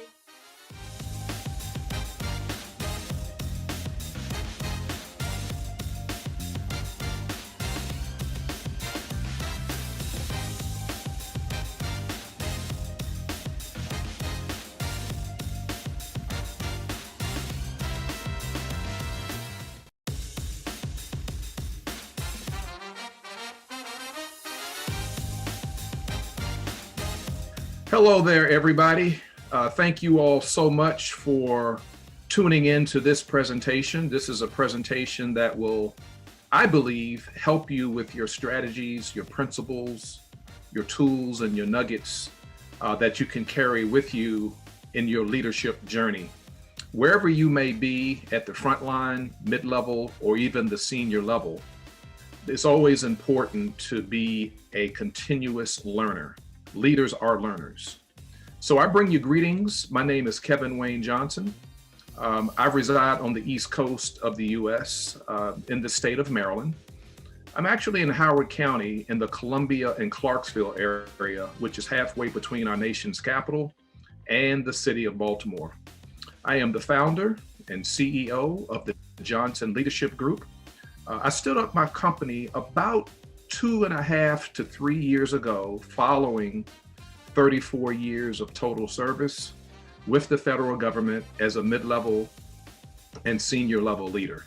And one thing that I did learn and I observed and I experienced was good leadership as well as bad leadership. So for the next several minutes, I'm going to walk you through what I believe will be very helpful in terms of becoming a person of influence. Becoming is the operative word as well as influence, because becoming is synonymous with recurring, ongoing, continual. Our learning should never stop. And then being a person of influence, this presentation is all about being a person of positive influence, positively influencing people in your family, in your social and civic organizations, in your church, in your neighborhood, everywhere that you go. When you think about your sphere of influence, let's make a positive change, because I firmly believe, and I stand on this, and it can be validated and verified, that good leaders help to make the world a much better place. So I'm going to walk you through these principles, and it's very important that you understand and gravitate toward and accept and walk in it, because these are very, very key and very, very important for our learning, for our growth, and for our development. And it's very, very key as we go along our journey to make sure that we always take the time to pour into the lives of others as well.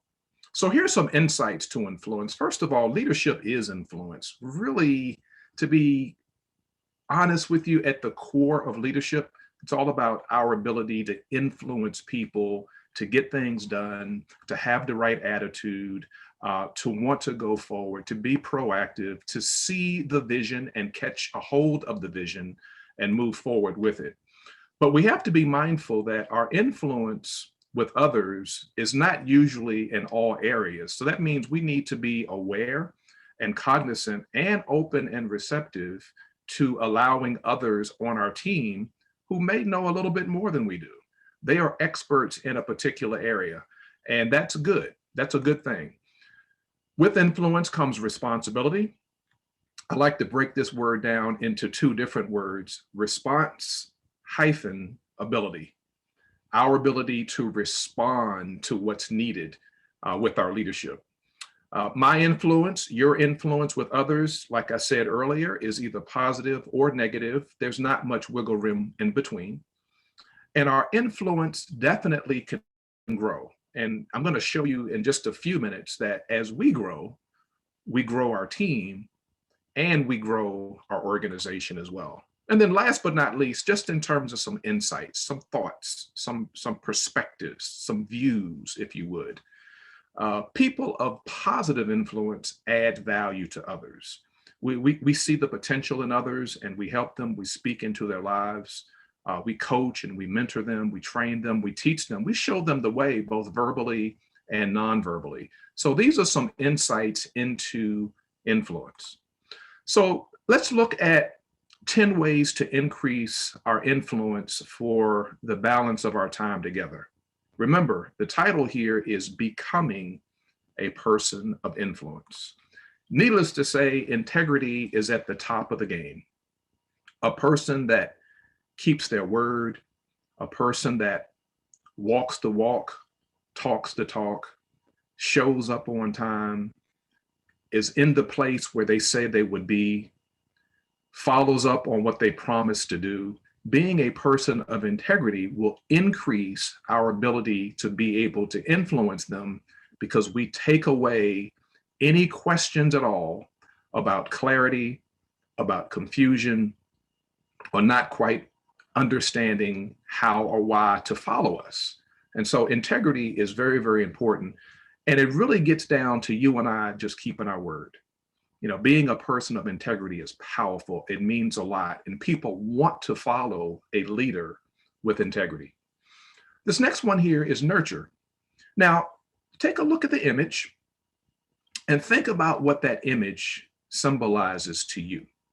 Now, even though we all see the exact same images, because of the diversity of thought that we have, we're taking away slightly different things from this particular image. But as it relates to nurturing, we have a responsibility as it relates to our influence to help people to develop, to mature, and to be the best that they can be. And this particular plant symbolizes where they are right now in terms of their growth and their maturity. And what you can't see is as the plant goes north, the roots are actually going south. And in that soil contains all of the nutrients and all of the nutrition that that plant needs to continue to grow. And so that's synonymous with how we nurture people. We give them the tools and the resources and the facilities that they need to be a success. The last thing that you and I want to do is to hire a good person and not be able to retain them because we haven't given them the tools and the resources that they need. And so at some point, this plant will have to be replanted because it will outgrow the hand that it's currently in. It's just inevitable.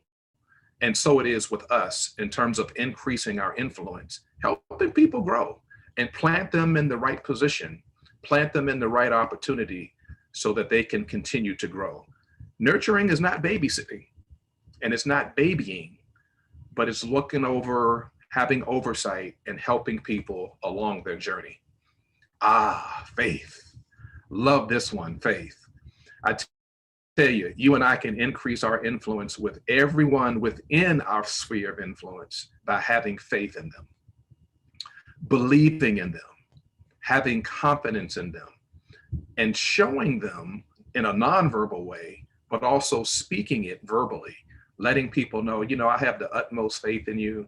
I believe that you can get this thing done. Because a lot of people doubt themselves They don't think that because they don't have the proper education, the necessary experience, the needed qualifications, that they can't perform in a particular area. And I have seen time and time again, that's not the case. They need someone that has faith in them. So speak positivity into the people that are within your sphere of influence. This next one here, as you can take a look at the body language, something's not right. Something's not clicking. There's a disagreement here. There's a disconnection here.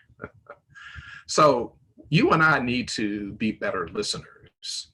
I'm not sure if you were aware of this or not, but we speak at a rate that's much lower than the rate with which we hear. We speak at about 180 words a minute, but we listen at about 350 words a minute.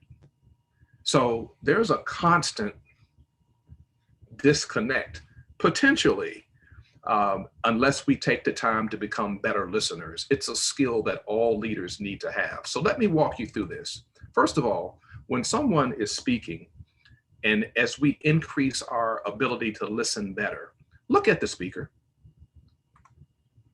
ask questions.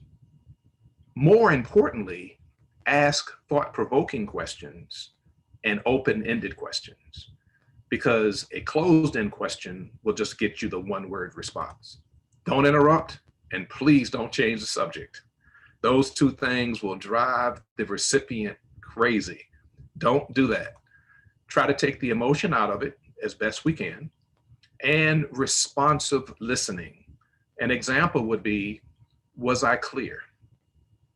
Is there anything that you would like for me to repeat or to go over with you? Anything at all that I can do to help you? And that's responsive listening, because as a person is communicating with you, they do want to know that, in fact, you are actually listening to what they have to say, even if you disagree, and that's okay, but they want to know that you're listening. Understand is another area that will help us in becoming a person of influence. This gentleman's name is David. David is super happy. He's content. He's in his own element. David is a mathematician, and mathematicians are really into these mathematical formulas and equations, and that's what's represented here on the whiteboard behind him. Now, he understands all of that stuff that's behind him, but the key is, does his audience? So there's calculus and algebra and trigonometry and a number of other mathematical formulas that are on this whiteboard behind him. And most people don't understand at all what it is that he's talking about and what he's doing. So in order to become a person of influence, we do have to take the time out to understand people. Where are they in their personal and professional development? Take an interest in knowing what their likes are. What are their interests? What are some things they do as hobbies outside of the workplace, etc.? Because when you do that, now you're opening up an opportunity for people to have a conversation with us, and they're not walking around internalizing everything that may be happening in their life. Now, I mentioned just a little bit earlier in this area of enlarging, and I said it a little bit differently, but I knew I would get to this particular graphic. We have a responsibility to enlarge people, and that has everything to do with helping them grow. But before we help someone else grow, let's grow ourselves. So leaders are learners, and leaders are readers. I read a book a month, minimum, all right? If I'm on the airplane, I can literally, depending on where I'm traveling, I could actually read a book on the airplane. And it helps to grow who I am, give me different insight, different views, different perspectives. I have an opportunity to look at life personally and professionally through a slightly different lens, because I'm able to read and get new knowledge and information and understanding. So as we grow ourselves, then we grow our people. And then as we grow our people, now we grow the organization, and everybody benefits. But it starts with us being a person of influence, enlarging others. In alignment with that, you and I are navigators. We are like GPS. So whether you use your GPS on your phone or in your vehicle or any other gadget that you might have, you'll notice that that navigator helps us to get from point A to point B in the minimum amount of time. And it also kind of takes a look at some of the obstacles that might be in the way and gives us the opportunity to recalibrate and reroute. And so it is with us. People that are within our sphere of influence, we have an opportunity to help them go west when in fact they're going east, and we know they should go north, but perhaps they're going south. And we can step into their lives and help to navigate. So that's what a person of influence does, is help people to navigate the journey. Imagine yourself just driving on a country road. You know, you have to deal with potholes and speed bumps and curves and hills. Imagine yourself driving in inclement weather. You have to be very, very cognizant of the gear that you shift into to help with your driving in the snow or on ice. And what we're doing is we're navigating along our journey. And so it is with a person of influence. Connects. How well are we connecting with people, and how well do we connect others together so that they can be the best that they can be? So another way that we can increase our influence is by connecting with people. And I tell you, just very, very informally, again, asking people, how you doing? Good morning, good afternoon, good evening. How's the family? Hope things are going well. Anything interesting happened over the weekend? We're just making a connection with people, and it's very important. And this is how we increase our influence. Now, this kind of goes hand in hand with growing people and also navigating for people, and that we empower them. And so that awesome responsibility of being able to delegate people, to empower them to do all that they can do, give them very clear, concise, and crisp instructions and guidance and guidelines as you want them to walk toward that desired outcome. And then coming back and saying, now, make sure that you come back to me if you have any questions. If there's anything at all that I can do to help, just let me know. And then we get out of their way. No micromanaging, let them go for it, let them figure it out. And that's how we empower people. And when you empower people, you're putting faith in people. You're building their confidence. You're having them to be more bold, and you're preparing them for the next level, because oftentimes you and I see things in people that they can't see in themselves. And I'll conclude here. I want you to be mindful of what you do as a leader. Again, whether you're frontline, mid-level, or senior level, 5 years of experience, 10, 15, 20, 30 or more. This is very key, and it's very important, because we have a responsibility to reproduce others so that we can pass that baton and they can continue to run. 85% of leaders do attract followers. So it's not that difficult. It's not that challenging to attract followers, because people do need to be led. 10% of leaders attract other leaders, but only 5% of leaders reproduce other leaders. And this is key, and this is very important. So in order for us to increase our influence, we need to be diligent about other leaders that we're able to produce and other leaders that we are able to put in place when you and I move on to our next assignment. So I want to thank each and every one of you again so much for the opportunity to spend some time with you, to deposit some strategies and principles for you to think about, for you to put in place. I really appreciate this opportunity. And I am just extremely excited to be around for the entire conference. Anything at all that I can do to help support and advocate, don't hesitate to let me know. This is Kevin Wayne Johnson. Thank you all so much, and I look forward to meeting you one day. God bless.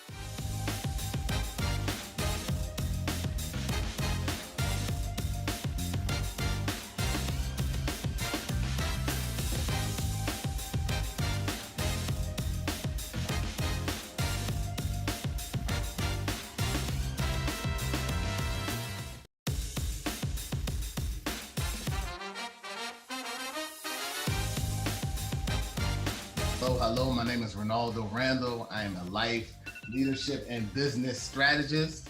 I am here to talk to you all about making room for your next level mindset. So hopefully some of you all were able to see my short talk earlier, and we're going to dive in a little deeper into that information. So what I like about mindset is a lot of things that you'll get in this conference, you can actually hire somebody to do. With your mindset, you can hire somebody to help you with it, but the mindset is yours. You got to build it, you got to maintain it. And so we're talking about next level mindsets, and next level is important because we're coming hopefully out of a pandemic. And so we need next level thinking to be able to move us forward. So let's just get into it. So today we're talking about, and just to give you an idea of the agenda, because I'm going to go a couple different places. I want to talk about SMART goals, because obviously goals are at the center of everything you do. If you have a dream without goals, you are just dreaming. So we're going to talk about 7 goal areas that I would recommend for everybody to be holistic. We're going to talk about mindset as promised as a focal point, and I'm going to give you 4 pillars as one of the mindset points, because I feel like it's the one where people struggle at the most. So the 10 steps of mindset acquisition and maintenance, those that have seen my earlier talk will be very familiar with it. Those that haven't, put on your seatbelt because we're going to go. So 10 steps of mindset acquisition and maintenance, acquisition and maintenance, acquisition and maintenance. So I'm going to list them. We'll go over them in a little bit more detail as we move through this workshop. But the first one's decision. The second one's discipline. Obsession is the third. Personal development, self-talk. Tighten up your circle. One of my favorites, help people. Gratitude, be uncomfortable, and balance. So this will be a great screen to take a screenshot of, just so you have them all on one page. So if you want to take a screenshot, here's a perfect opportunity to do it, to take a picture with your phone. 10 steps of mindset acquisition and maintenance. So we're going to start with the decision, right? Because the beginning is the most important part of the work. And so you have to make a decision. You have to decide, you have to make a decision to make a decision. That becomes the vision in whatever you do, right? And so I have a brand called Next Level Entrepreneur, Vision Plus Action, right? So you have to have a vision before action. You don't want to put the action before the vision, because those without vision perish, they lost. So you want to come up with the why. So why are you doing what you're doing? And what's the why that'll keep you in the race, right? When things get difficult, when things get hard, what'll keep you in the race? So I like to say, use it as an acronym, what horrifies you, right? Because some people will be moved into action by the things that they're afraid of more than the things that they really feel like they should be doing it for, if that makes sense, right? So get that, let me say it again. Some people be moved into action because of things that they're fearful of. Like fear will make you move more than I want to do it for myself. Really that one, but more than even I want to do it for my kids, right? And so knowing what your why is important. In your notes, I'll write that at the top. What's my why?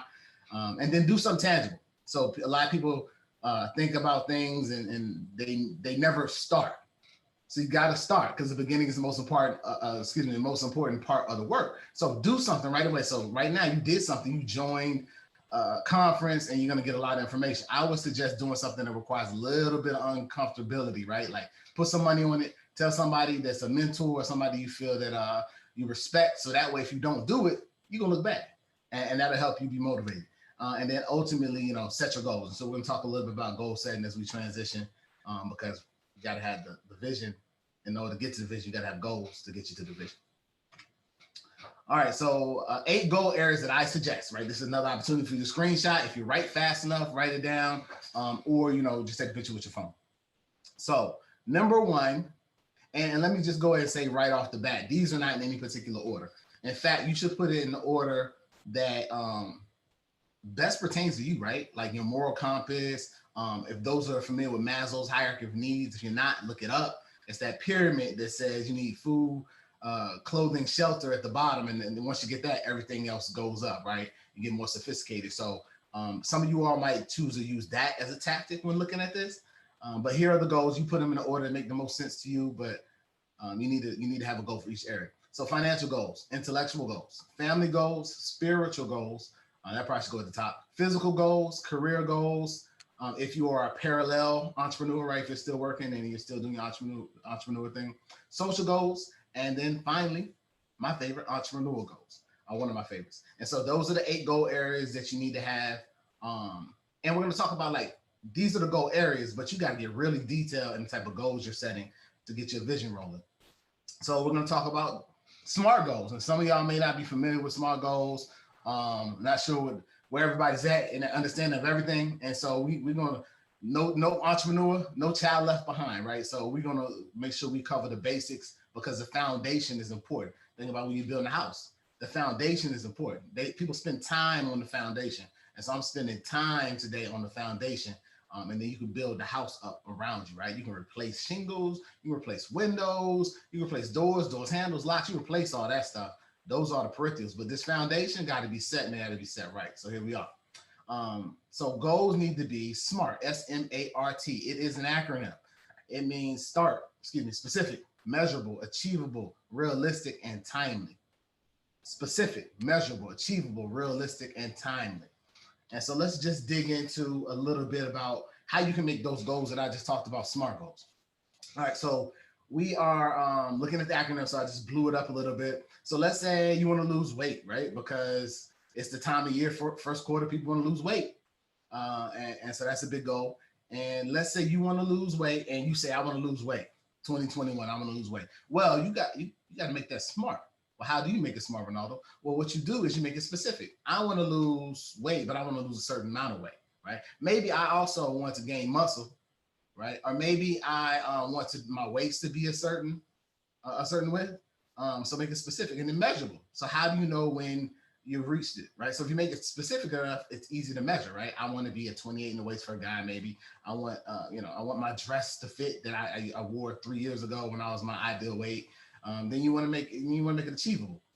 It's in your power to accomplish, right? So think about, have you ever done this before? Like, have I ever lost 25 pounds or 60 pounds before? Have I ever done it before, right? And do I have time to do it? What am I going to set in place to make that happen? And realistic, right? Can you really realistically achieve it? And maybe the time you set for yourself. So if you put 3 weeks, maybe not, but you put 6 months, maybe. Right. But once again, have I ever done it before? Right. So you have to be realistic with, and we're not trying to kill dreams with realistic. You should be ambitious, but you still need to be realistic. And then timely, ultimately, when's it going to happen? Right. When exactly are you going to accomplish this? And maybe you need to set milestones along the way so you don't have this big lofty goal. And you're like, wow, I got to lose 50 pounds. So that can be tough sometimes. But if you say, okay, week by week, let's break it down. I want to lose a certain amount of pounds a week or month. And that can help towards the timely fashion, right? And so SMART goals. So the goals that I mentioned here, right? The 8 goal areas, we want to make them specific, measurable, achievable, and realistic. Timely is important too, right?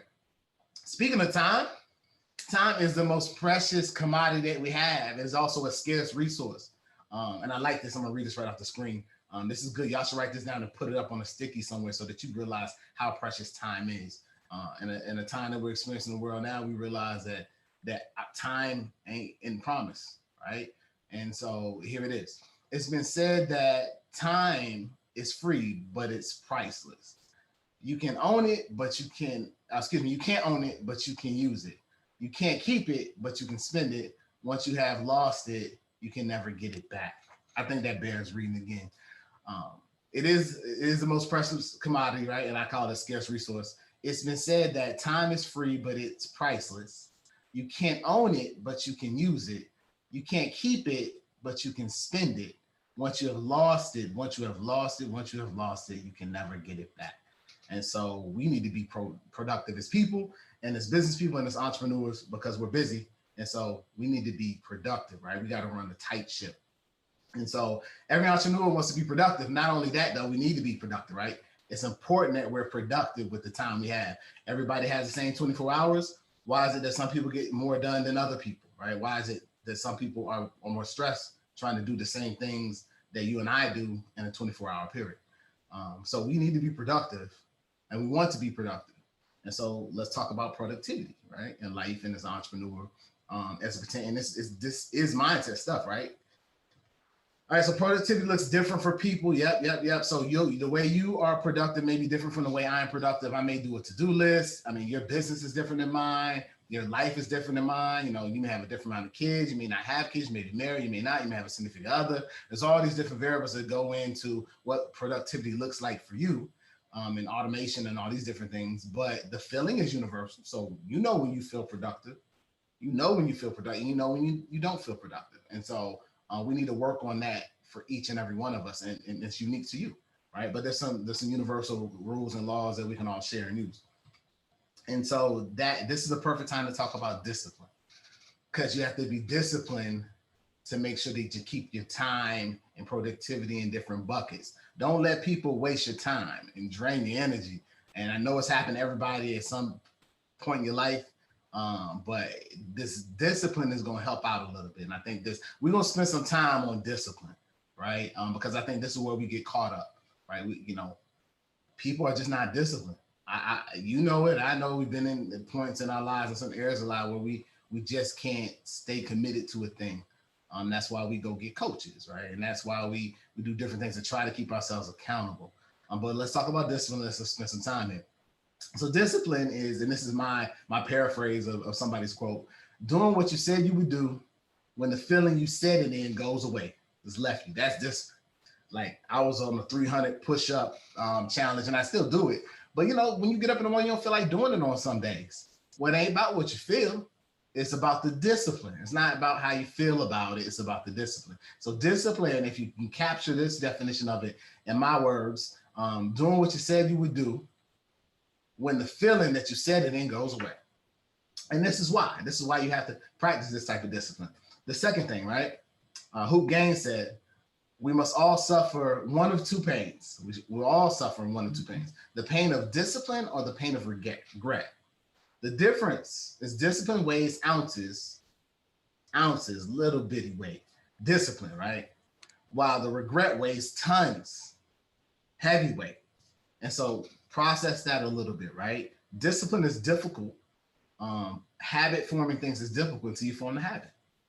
But at the end of the day, 10, 15, 20, 30 years into the future, you're going to wish that you exercise that discipline, because in the grand scheme of things, it was lightweight stuff.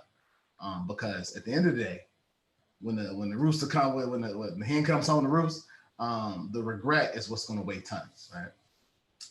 I wish I coulda, shoulda, woulda, right? And so discipline. So let's dive into discipline a little bit more. We're busy people. Even as you're watching this, some of this stuff is probably happening, right? You got notifications from some of your social media outlets. There's email, there's a call, there's a text. So we're busy, we're distracted a lot. And so a major part of being disciplined is removing distractions. And so you all know all the different distractions out there. So just think about, in fact, write down a couple of distractions. These are distractions I put out there: notifications, text, Slack, email, social media, pings, calls. So go ahead and write down. Take about 30 seconds to write down things that distract you. That distract you. So call them out. Write them down. Things that distract you. You know what they are. Call them out about 30 seconds to do that. 10, 9, 8, 7, 6, 5, 4, 3, 2, write them down, 1. All right, so write that stuff down, because those are the things we need to extinguish. All right, so let's talk about productivity and the power of systems. So I know that somebody's probably talked about automation and some types of systems in this in the conference, but let's talk about systems that you build for yourself, right? And we talk about systems for our business, but let's talk about systems you build for yourself. And I'm gonna revisit this later on too, but I'm gonna stay in line. So what are systems? Very simply, right? I like this losing weight concept right now, because I know that everybody want to lose weight. I want to lose weight. Everybody's in the perpetual state of wanting to lose weight or getting better physically, which was outstanding, right? Because there's no sense in being wealthy and not healthy, right? You can't have wealth without health. I know everybody here wants to not only be rich, you want to be wealthy because you can spend rich, right? So let's say you say losing 10 pounds may be a goal. That's my goal, I want to lose pounds. And we talked about how to make that smart, right? You can break that down. I want to lose 10 pounds by this time. This also means a reduction in my waist and my body mass, body fat index, right? You can make it smart. But the system is learning to eat right. Systematic things They're going to feed into your SMART goal to help you accomplish your goal. And what does the system do? The system ensures that you reach the end result. The system, the to-do list, the thing that you put in place, that you make a habit as a part of your discipline regimen, ensures that you get the end result that you wanted. And so systems, part of discipline. So I'm gonna go ahead and lock in and give you all 4 pillars for creating systems that are conducive to the next level mindset. All right, so pillar number 1, and you all probably heard this before because all knowledge is borrowed. Nothing's really new under the sun in the space of success in business, right? It evolves, but like basic tenets are basic tenets. And so pillar number 1 is develop a system that works for you. I mean, simple. Figure out what works for you. What works for you may not work for me. But at the end of the day, it's going to feel the same to you and me when we're winning on that front, right? And so develop systems that work for you. And so you got to figure out, do you use your smartphone to do stuff? Are you a to-do list person? Are you able to do things later? Are you able to do things in the morning? When do I operate at the best? Who do I help? Who do I get to help me do certain things? When I put the kids to bed, when do I wake them up? When is my quiet time where they don't bother me? So you got to create the systems that work for you. Remember, we all have the same 24 hours, and what you do with it is what differentiates you from the highly successful person. And so first pillar, develop systems that work for you. Not for me, not for anybody else, work for you. Understanding though, nothing's new under the sun. And the feeling that you get when you've accomplished this is universal. All right, early bird gets a worm. Get up. You got to get up. You got to get up. I know. I try to buck this a little bit, right? Since the COVID, I started getting up a little later, but I said I also started being up later, right? So I'm up to 3 o'clock in the morning. I wake up a little later, about 9. And, I'm like, well, it bounces out. Nah, there's serenity and peace in the morning. There's quietness in the morning. Plus, if you have other people that you're accountable to, the day hours has to be split between everything that's on your goal list, right? And so, like I said, like and you've heard my other talk, like my list of importance is God, family. So family is important. So if I'm spending my time being very productive doing the daylight hours and I'm staying up to the wee hours of night, like there could be some imbalance there, right? That could affect other people outside of you. And, sometimes you just can't ask questions. You got to do what the successful people do. Don't ask questions, just do it. Successful person said, get on the plane, get on the plane. And so they say, get up early. And there's also, there's science behind why getting up early is beneficial. And there's science behind when you stay up late, how you think you're being productive, but you're not. And so there's all this science behind it as well. But forget all that. Do what successful people do. Follow the leader, right? Let's not overthink this. Get up a little earlier every day until you get up early enough to where you get things done that you used to get done late at night. And then build in time for those things that are important to you around you during the day, right? You don't put down what things you love when you pick up something new, right? So get up early. Kill the distraction. So we talked about that. Kill the distraction.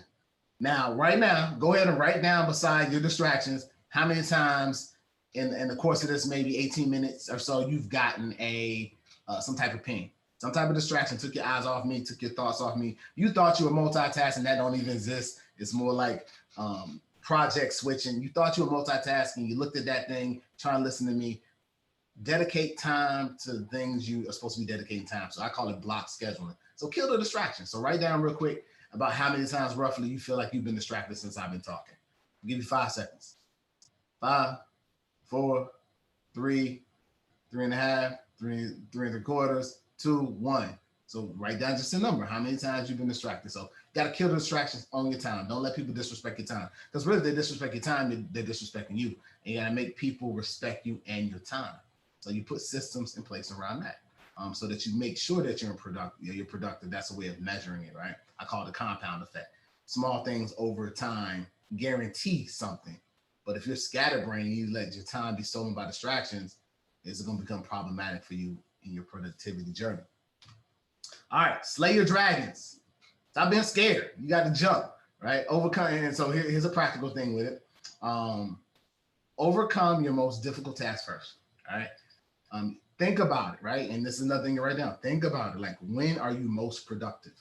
When are you most productive? I know it's at 10 a.m. for me, I'm most productive. And I start to taper off. Maybe I get hungry, blood sugar drops. Maybe I need another cup of coffee later. But I know when I'm most productive under my own recognizance, right, is at 10 a.m. And so you got to know when you're most productive and do the things you don't like first when you're most productive, when your mind's the most focused, right? So overcome your most difficult tasks first, get them done, and you can do the lighter tasks. It probably that you enjoy to take less mental thought, right? Less mental calories to do later. That's a quick trick that works, right? And so we're about putting all these little tricks together, so it's not tricky, right? So it's not overwhelming. So slay your dragons, don't be scared, and overcome those most difficult tasks as a numero uno type thing as you begin your days. All right, so that's the 4 pillars. And that was all on discipline. I tell you, I'll spend some time on discipline because that's where we struggle. So the rest is a bit straightforward. So the people that saw my talk earlier, you're gonna hear this now. You're gonna get to see some visuals. Hopefully, what I said from my audible learners and what you see from my visual learners will work to make sure that some of this stuff sticks. All right, so obsession. You've heard of obsession before. Usually, it's like if you Google obsession, you can get all the you get all the movies that deal with obsession. Like, it's all in a positive light, right? It's always sexy. Obsession has always got something to do with some sexual, or it's kind of tied to something negative, or something that just people have a bias towards. And so I suggest that you become obsessed with whatever it is you do. So we have decision, discipline, and obsession. These are the top 3 to acquire the mindset, right? To acquire the mindset. So you got to become obsessed with it. You got to know everything you can know about it. You got to know everything about the marketplace, because you really want to know everything. You got to get fixated on it. So much so people think you're crazy. If they're not laughing at you on occasion, or talking about you, your mindset's really not changing because nobody's noticing it, right? And so some things, sometimes it's going to be good things they say. Sometimes it's going to be bad things they say. But if they're not saying anything, then you're really not changing to the extent that you need to master this next level mindset, right?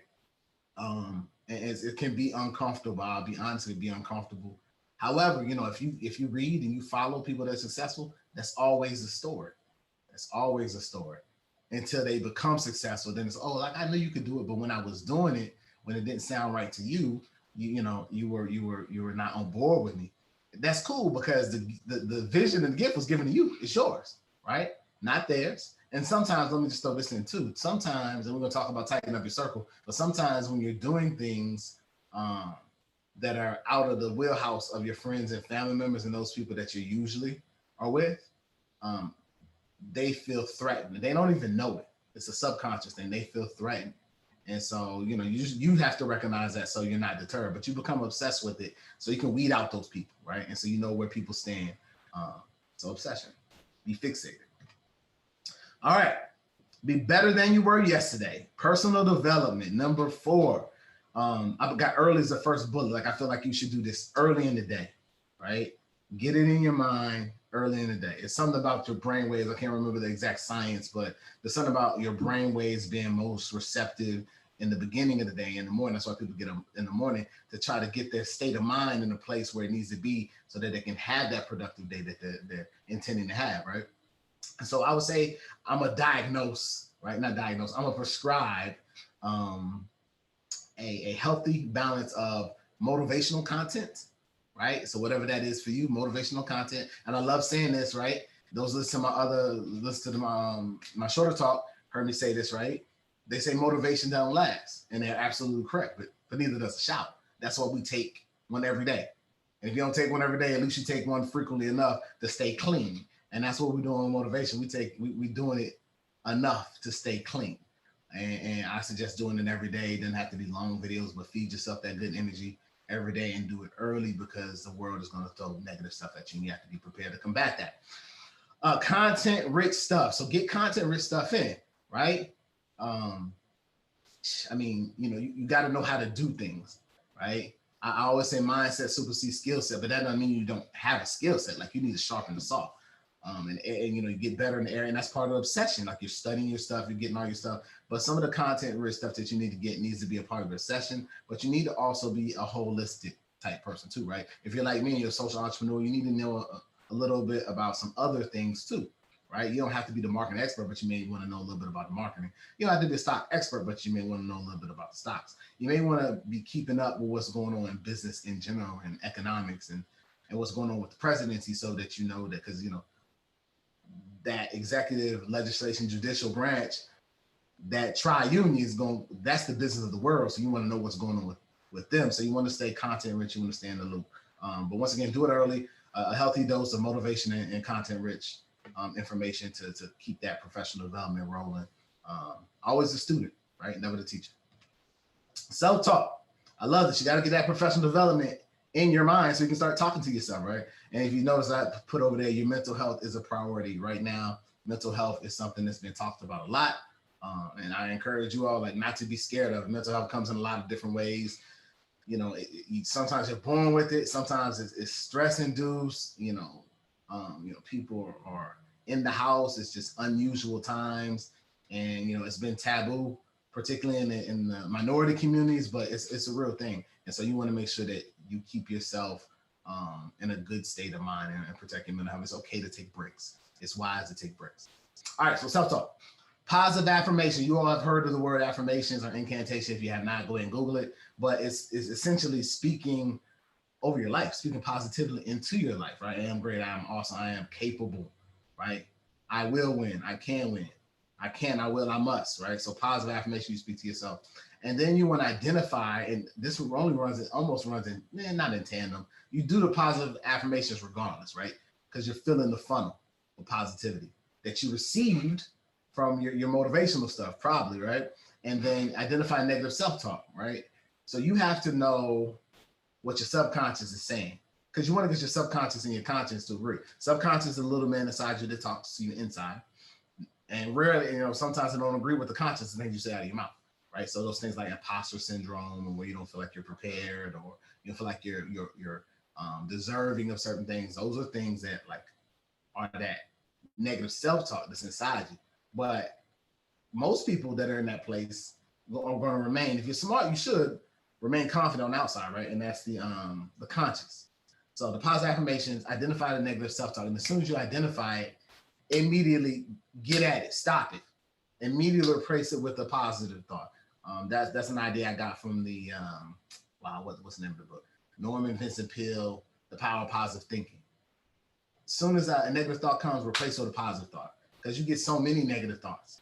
And so this is an exercise, ingenuity, right? Like negative thought, positive thought, negative thought, positive thought, right? Sometimes you gotta, for every negative thought, you gotta do 3 positive. And then check in with yourself. So that's just another plug for mental health. Like, I just restarted meditation. Do whatever you need to do to check in with yourself. So a positive affirmation, identify negative self-talk, and then checking in with yourself. Tighten up your circle. When I wrote my book, Friends in Business, this concept is in here. These 10 mindset acquisition and maintenance kind of principles.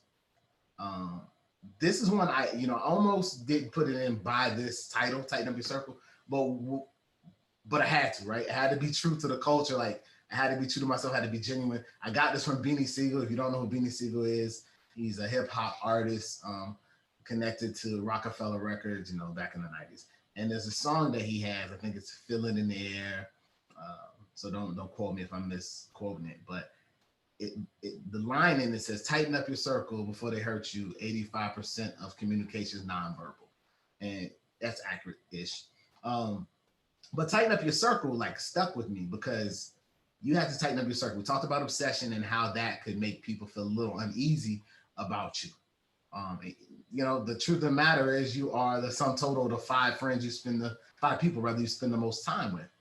And so you got to tighten up your circle. It's a reflection of you, regardless if you like it or not. You lay down with dogs, they expect you to rise up with fleas, right? And you will start to emulate them, right?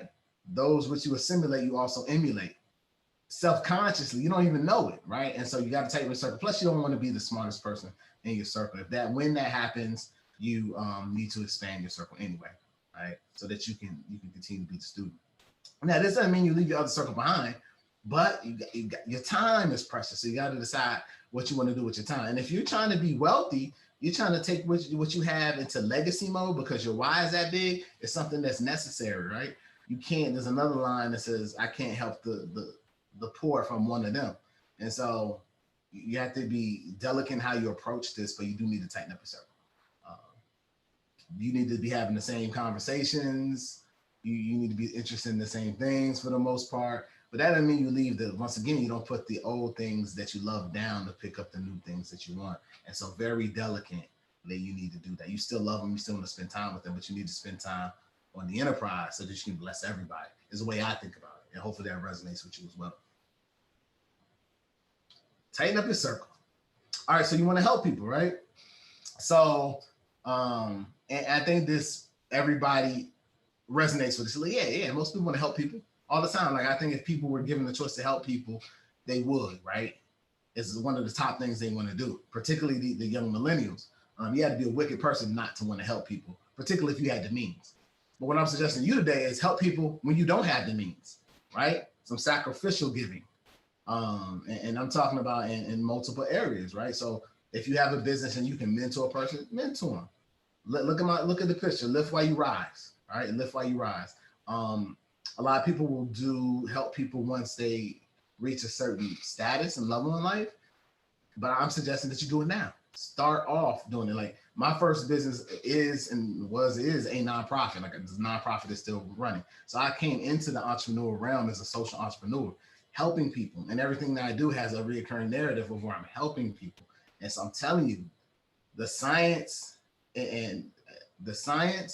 speaks to it, but more importantly, the heart speaks to it, right? We need to help people because you never know when you're gonna find your place. You find yourself in a place where you might need help, right? And you want to make sure that you pay it forward early, help people before you even have it. The law of reciprocity, right? Like the atmosphere will bless you for helping people now. When you don't even have it, right? You'll get double for your trouble. It will pay dividends in returns. So make sure you help people. Be a philanthropist before you even should be thought of as a philanthropist, right? So help people's number 7. And gratitude. You should always be grateful. I mean, nothing is promised. Once again, you get up every morning, you have nothing to do with that.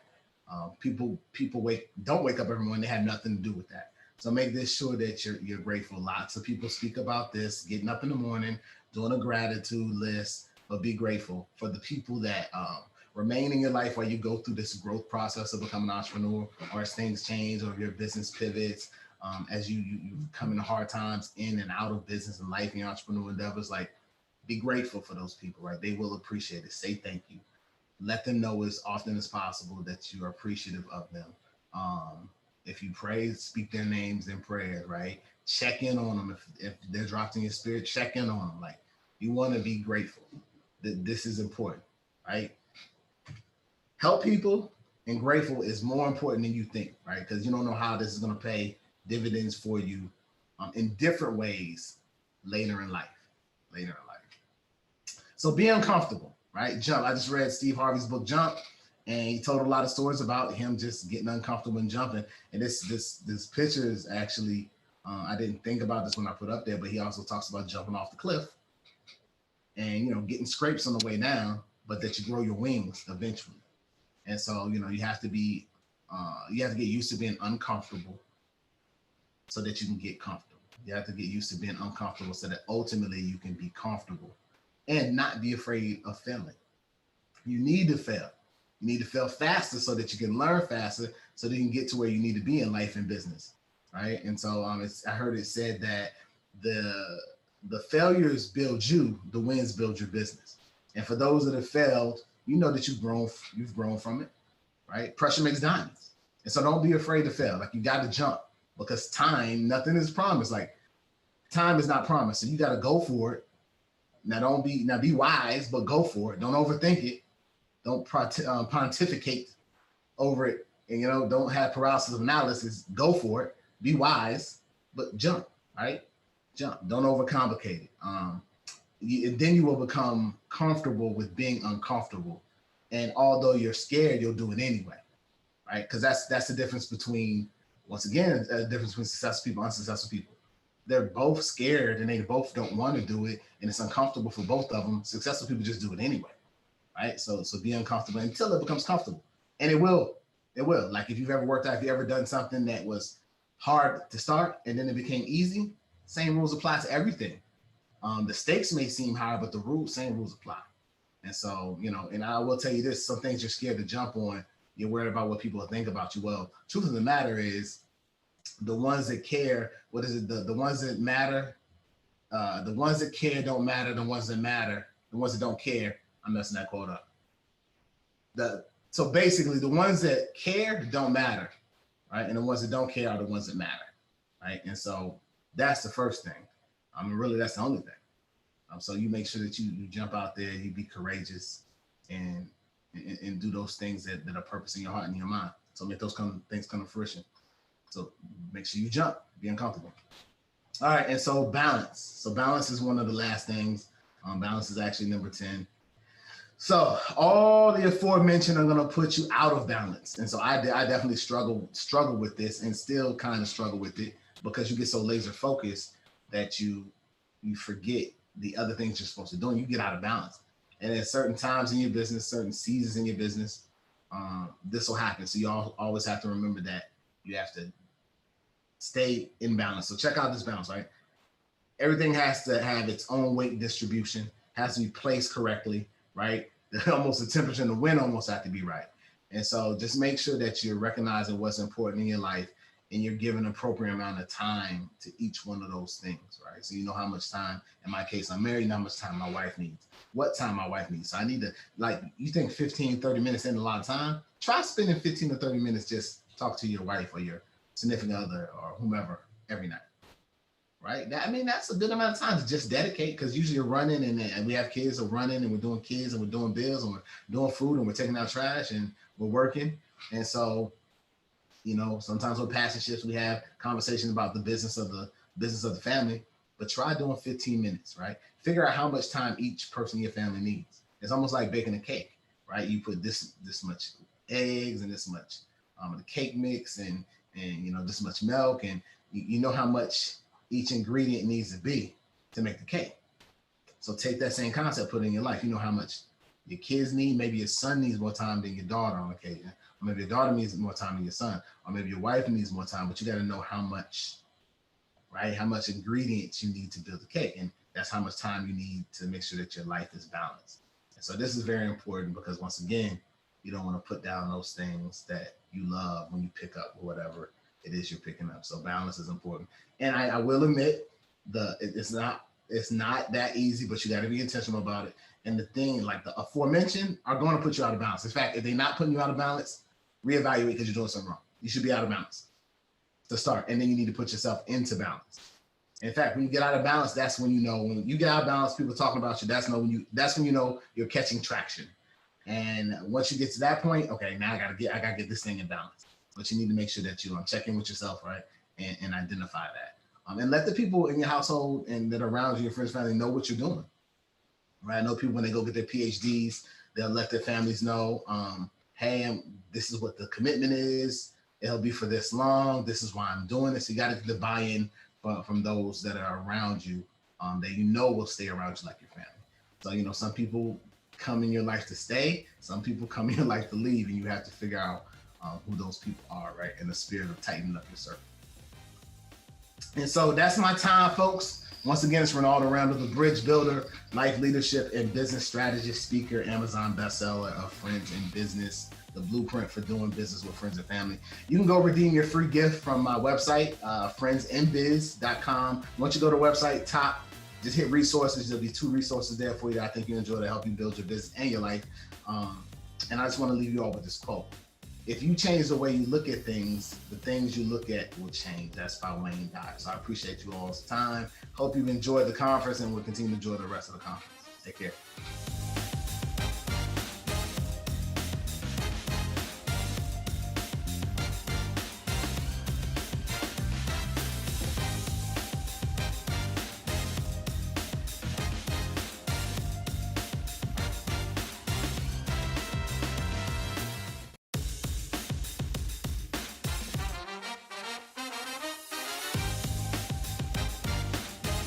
We are family. I got CEOs, they with me. We are family. Clap your hands, y'all. I got CEOs, they with me. We are family. You got to get excited when you hear speakers and authors and they're willing to share with you. That's when you need to be like E.F. Hutton and listen to what they have to say. Once again, my friends, my name is Robert Antoinin, and you have been listening live to Black CEO's premier event for 2021, Black and Iconic. And this is day 4. This has been authors and speakers pouring into you, sharing value, giving you their message, also sharing strategies for success.